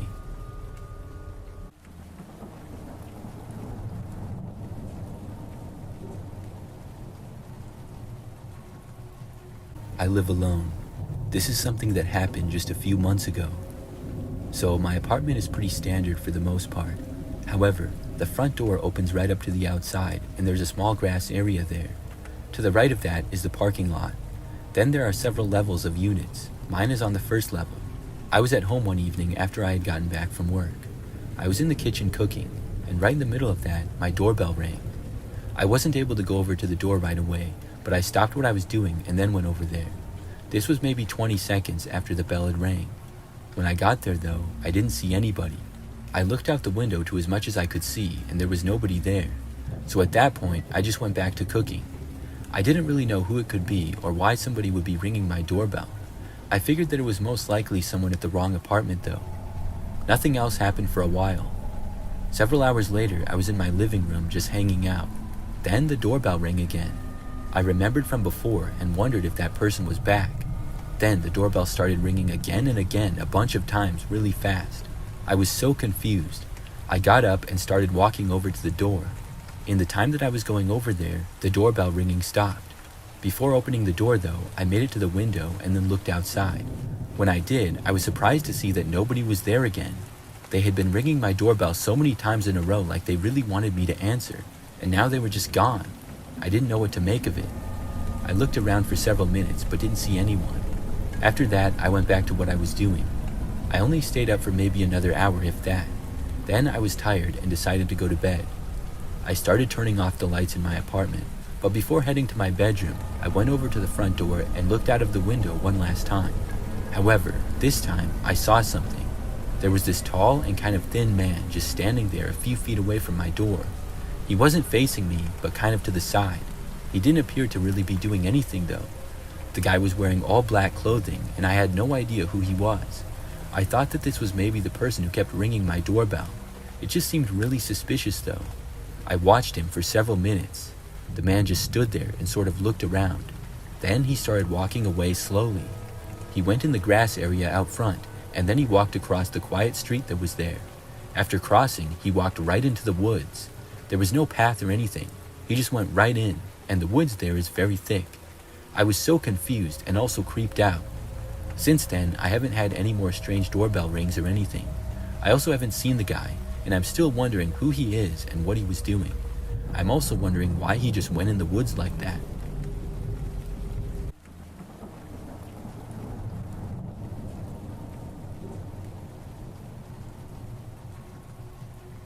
I never thought much of getting randomly paired with a college roommate. I figured we'd be friendly, share some laughs, and maybe argue over something small, but nothing out of the ordinary. But when I moved into the dorm, I was paired with a girl named Emily, and from the start, things felt off. Emily was quiet, not in a shy way, but in a way that made you wonder if she had something to hide. She didn't go out much, and when she did, she'd be back in no time. She kept to herself and barely spoke to me. I tried to be friendly, but she only gave short, one-word answers. Over time, I started to avoid her as much as possible. I felt bad about it, but it was just easier that way. One evening, I was studying in our room when Emily came in looking more upset than usual. She threw her bag on the bed and sat down heavily. I tried to ignore her, but she was pacing back and forth. "You okay?" I asked, though I didn't really expect an answer. "Yeah, just a lot on my mind," she said. Then she fell silent again. That night, as I was about to fall asleep, I heard Emily's bed creaking. I looked at the clock. It was past 2 a.m. I tried to ignore it, thinking she was just restless, but then I heard a soft, rhythmic thumping sound. It was irregular, like something heavy was being moved around. Curiosity got the better of me. I got up and peeked out of my bed. Emily's bed was moving slightly with each thump, and I saw her silhouette through the thin partition that separated our beds. She was sitting up, her head bent forward. I was too tired and scared to investigate further, so I just went back to bed. The next morning, Emily was already gone when I woke up. I didn't think much of it until the day after. I was sitting at my desk when I noticed something odd. The drawer of the nightstand next to Emily's bed was slightly open, and I could see a piece of paper sticking out. I pulled it out and found a list of names and dates written in Emily's handwriting. It didn't make sense at first, but then I realized they were names of students in our dorm, and the dates were all recent. I started to feel uneasy. I didn't know why Emily would have a list like this, and I didn't want to confront her about it. A few days later, the list was gone, and Emily acted like nothing had happened. As the days went on, Emily started acting even weirder than normal. I started noticing that Emily was always home, even when she said she'd be out. I'd come back from class, and her door would be closed, but I could hear her muffled noises from inside. It sounded like she was talking, or maybe arguing with someone, but I never saw anyone else come or go. One night, after several days of this strange behavior, I was coming back from a late study session. As I approached our room, I noticed the door was slightly ajar. I could hear Emily's voice, but this time it was clear. She was talking, loudly and angrily. Her door was cracked open, and I could see her in the room. She was standing by the window, her back to me. She was talking to herself, but the way she was moving, it was like she was addressing someone else. I couldn't make out what she was saying, but it sounded intense.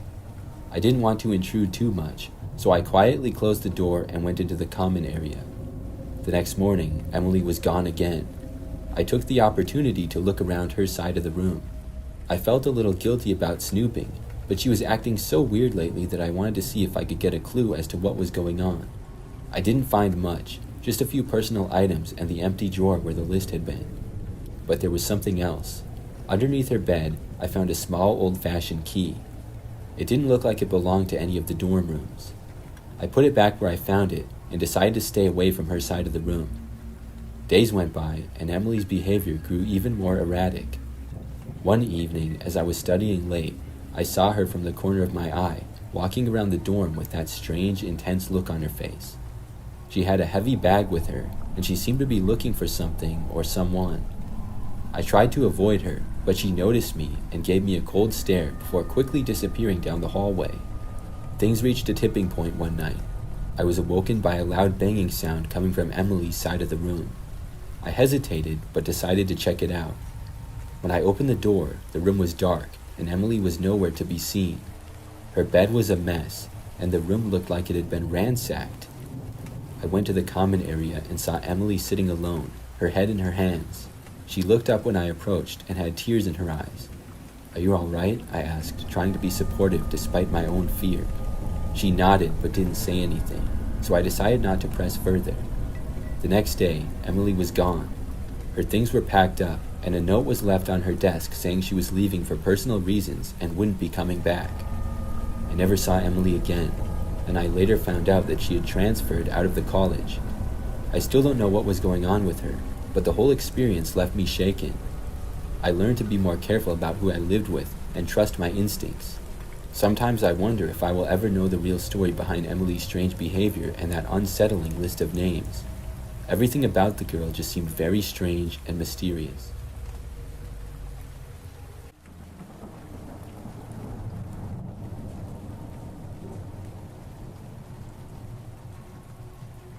This happened when I was in high school.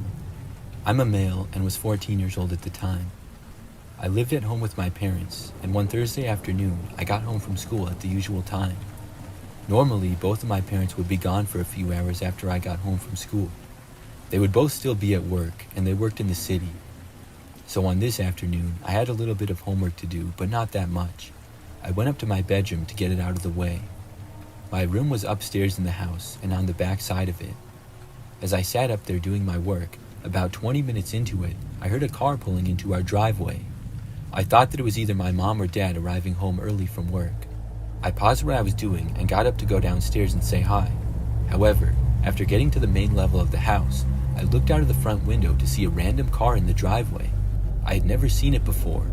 It was a fairly large SUV like a Chevy Tahoe and was black in color. Right after I noticed it, I saw the doors open up and 4 men got out while one stayed in the driver's seat. At that point, I moved back quickly and away from the window. I had never seen any of these men before and didn't know who they were, but they were all headed towards the house, and they didn't look that friendly either. It just looked sketchy. The men did not go to the front door though. Instead, I noticed through a side window that they were going around towards the backyard. Then the car that was in the driveway backed up and left. I ran back to my room at that point to get my phone. When I did, I looked out of the window and saw the men all going towards the woods in our backyard. We had a large woods mostly on our property that was towards the back end of it. After all the men entered the woods, they were completely out of my sight. I called my parents and they both said that they were on their way home but stuck in traffic. They told me to call the police, so I did. A while later, the cops arrived and I told them everything that I could.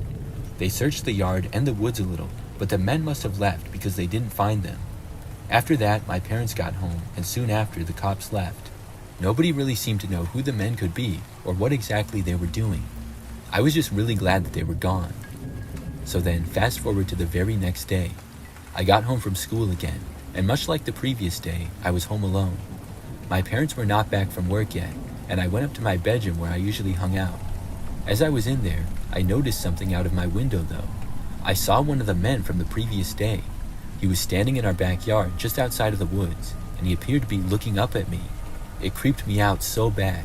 I instantly ducked down and then called the police again. They came out once more and searched the property again. However, just like the previous day, they didn't find anybody. After that, though, I never saw those men again. I still don't know what exactly was going on there.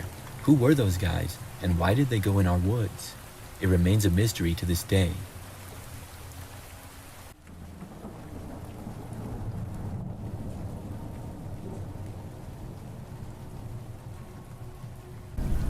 This happened back when I was 12 years old. It was the summertime, and I was at home by myself. Both of my parents were at work, and this was probably in the late morning. I just remember that it was a really nice day outside. So I went into the front yard, and I was reading a book in a chair that we had out there. After probably an hour of this, I remember noticing a car driving down our street. A few cars had already gone by that I had noticed. We lived on a quiet street that wouldn't get very much traffic, mostly just people who lived there. This one car in particular was going very slow. It was a black 4-door sedan, and after passing by, it went further down my street and then out of sight. I didn't think too much of it, but only about a minute later or so, I remember the car driving back from the other way. When it passed by our house, it seemed to slow down even more than it was already going. I also did not recognize the car, and I couldn't help but feel a little bit suspicious. The car ended up moving on and leaving the street though. At this point, I was hoping that it was just somebody who was maybe lost, so I stayed outside and kept reading. However, less than 5 minutes later, the car was back. It once again drove by and was going very slowly. I just had a bad feeling about it. The car luckily passed me by and continued down the street. When it did, I decided to go inside of the house. After getting inside, I think I went to the kitchen to get something to drink. I was going to go to my bedroom, but before that, I stopped at the front window. When I did, I saw the same car sitting in our driveway. I couldn't believe it. The car was parked at the back end of the driveway, and I could not see who was behind the wheel. But I did see somebody in the driver's seat, and it appeared to be a man. I watched the car, and it continued to sit there. Nobody got out. I didn't really know what to do, but I remember that I soon moved away from the window. I walked around the house. I don't really remember why, but when I returned to the front window, I could see that the car was now empty. The man had left it. I didn't know where he had gone though. I looked to the front step, and nobody was there, so he wasn't going to knock at the door or anything. I went to another front window and looked out, but saw nothing there either. At that time, I was trying to figure out what he could possibly be doing. I couldn't think of any logical explanation though. I went to go back to my bedroom. When I got inside though, I saw the man at my window just outside of it. We locked eyes for a brief moment before I quickly ran away. I ran into the kitchen to get the phone and call 911. However, when I did, I saw the man running away past another window. He then went around the house and back to his car. As I was calling the police, I could hear him driving away. I went through with the call anyways though. The police came out to our house, and I spoke with them for a while, telling them everything that I could. My parents got called and came home from work early. It was one of the craziest moments of my life. I'm really glad that the man was unable to get inside. After that, I never saw him again.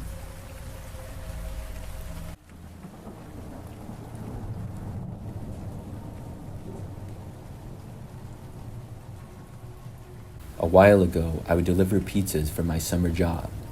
I became a school teacher out of college, but the pay wasn't great for my first couple years. So, over the summer months, when school wasn't in session, I worked a part-time job in pizza delivery. I worked at Domino's, and they stayed open late, so most of my shifts were night shifts that I would work into the early morning hours. It was one of those early morning deliveries which ended up being a scary encounter. The order started out normally, as I put the pizza which had been ordered into my car and drove to the address listed. One thing I noticed when I was turning onto the street was that there were no streetlights at all. There was a row of 4 or 5 houses on one side, and then on the other side of the street was the start of woods, only about 10 feet away from the road. I parked in front of the last house on the block and walked up to the front door with the pizza. There was no doorbell at this particular house, so I knocked loudly a couple of times. I waited a minute or two, but nobody came to answer the door. I couldn't just leave the pizza on the front step, because we hadn't received any payment for it yet. I pounded one last time on the door, making it as loud as I possibly could. Finally, a dim light turned on behind the door, and an older gentleman opened up. He told me grumpily that he didn't order a pizza. I felt bad because it was obvious that I had woken him up from sleeping. I apologized, thinking I had the wrong address potentially.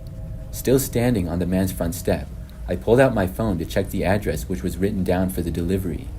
The address was correct, however, so it must have been a customer entering their address wrong, which happened every once in a while. There wasn't much I could do, especially since there was no phone number given for the order, so I had to just bring the pizza back to the store. I headed back to my car and went to the passenger side, putting the pizza in the front seat.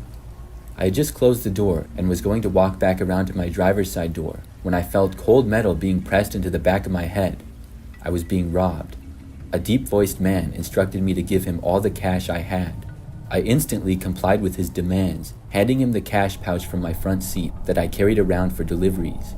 We fortunately emptied it fairly often, so I think there was only about $100 or so in there. The whole time I was grabbing the cash for the robber, I hadn't been allowed to turn around or face him. I held the money behind my back and he took it forcefully. The man instructed me to not try and follow him and then pushed me hard into the side of my car. I turned around just in time to see a figure disappearing into the woods and out of sight. I was breathing fast and my heart raced the whole drive back to the store. I had never had a gun pointed at me before, and it was a terrifying altercation. It was odd to me that this elaborate plan was set up, getting a house in a good location near woods and waiting for a pizza order, just for a not even guaranteed small sum of money. The rest of the time that I spent delivering pizzas, I never had another experience like that, but just in case, I always carried mace with me and got a better eye for my surroundings.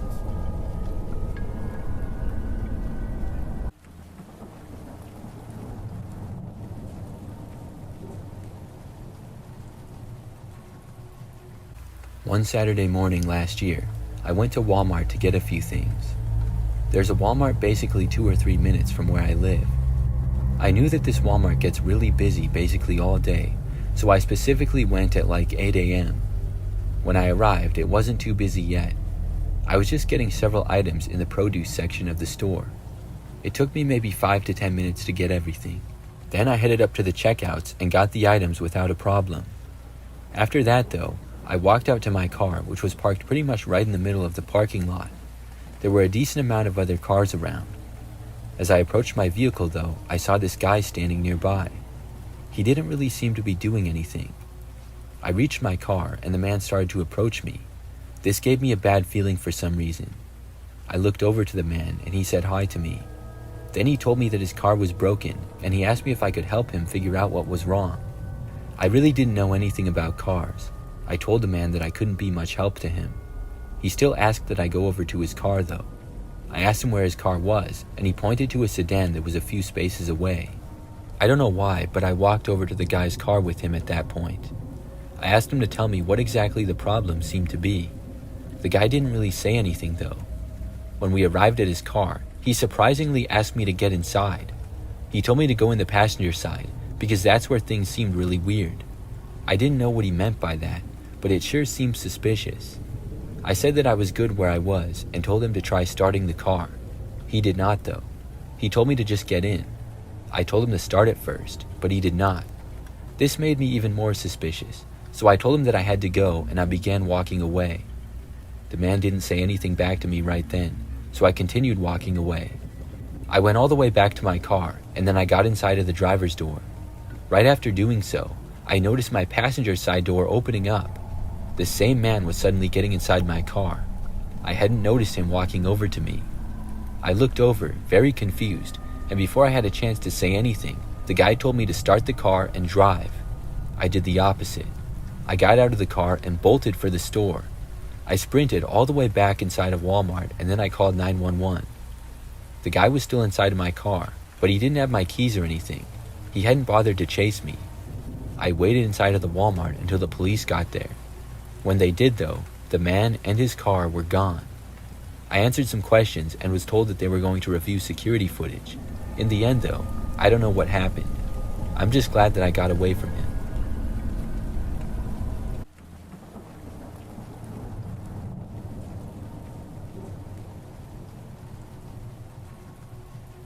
When I was 12 years old, I lived with my parents and older brother. We had a 2-story home in a pretty typical neighborhood, and I liked it a lot. One night, I was left home alone by myself. My brother was over at a friend's house, and my parents would be gone until late. So I invited a friend to come over and hang out with me. It was my friend Jason, who lived just the next street over, so he could walk to my house. However, at around 9 p.m., he had to leave my place and go home because he wasn't allowed to stay out later than that. So we had been up in my bedroom playing video games, and I said bye to Jason and he left out the back door. I stayed in my room. I heard him leave, but only about 5 minutes later, I heard our back door open up again. I figured that Jason must have forgot something and came back to get it, and I didn't think much of it. However, I did not hear anything else for a while. I would have assumed Jason to walk right back up to my room or something. I stopped what I was doing at that point and listened. I didn't hear anything at first, but then, after a few seconds, I heard somebody walking through the main level of the house. This person was headed towards the stairs, and based on the way they walked, it seemed like a larger person or an adult male probably. I could just tell that it wasn't Jason. I was now very creeped out. It certainly was not my brother or my father either. I almost called out asking who it was, but I decided not to. Moments later, this person, whoever they were, started walking up the stairs. That's when I got very freaked out. I closed my bedroom door all the way quietly and then locked it. Soon after, the person made their way up to the top of the stairs and started walking down the hallway. I did not know what was going to happen. I didn't have a cell phone at the time, so I had no idea what to do. The person walked around the hallway upstairs for what felt like forever. Then, finally, they walked back downstairs. When this happened, I knew it was my chance to call the police. I walked over to my door carefully and then opened it as quietly as I could. I then ran to my parents' bedroom, which had a phone in it. After getting in there, I closed the door behind me and locked it and then called the police. I didn't really hear any sounds from the main level of the house anymore. After calling 911, I hid under my parents' bed until the police got there. When they did, surprisingly, the person was still there. It was a man who I did not know, and the police arrested him hiding in the basement. It was a huge relief. My parents got home soon after. The man had entered the house through the back door, obviously. I think he must have somehow seen Jason leave and maybe thought that Jason lived there and the house was empty. I really don't know though. I have no idea where he came from in the first place. It was very creepy.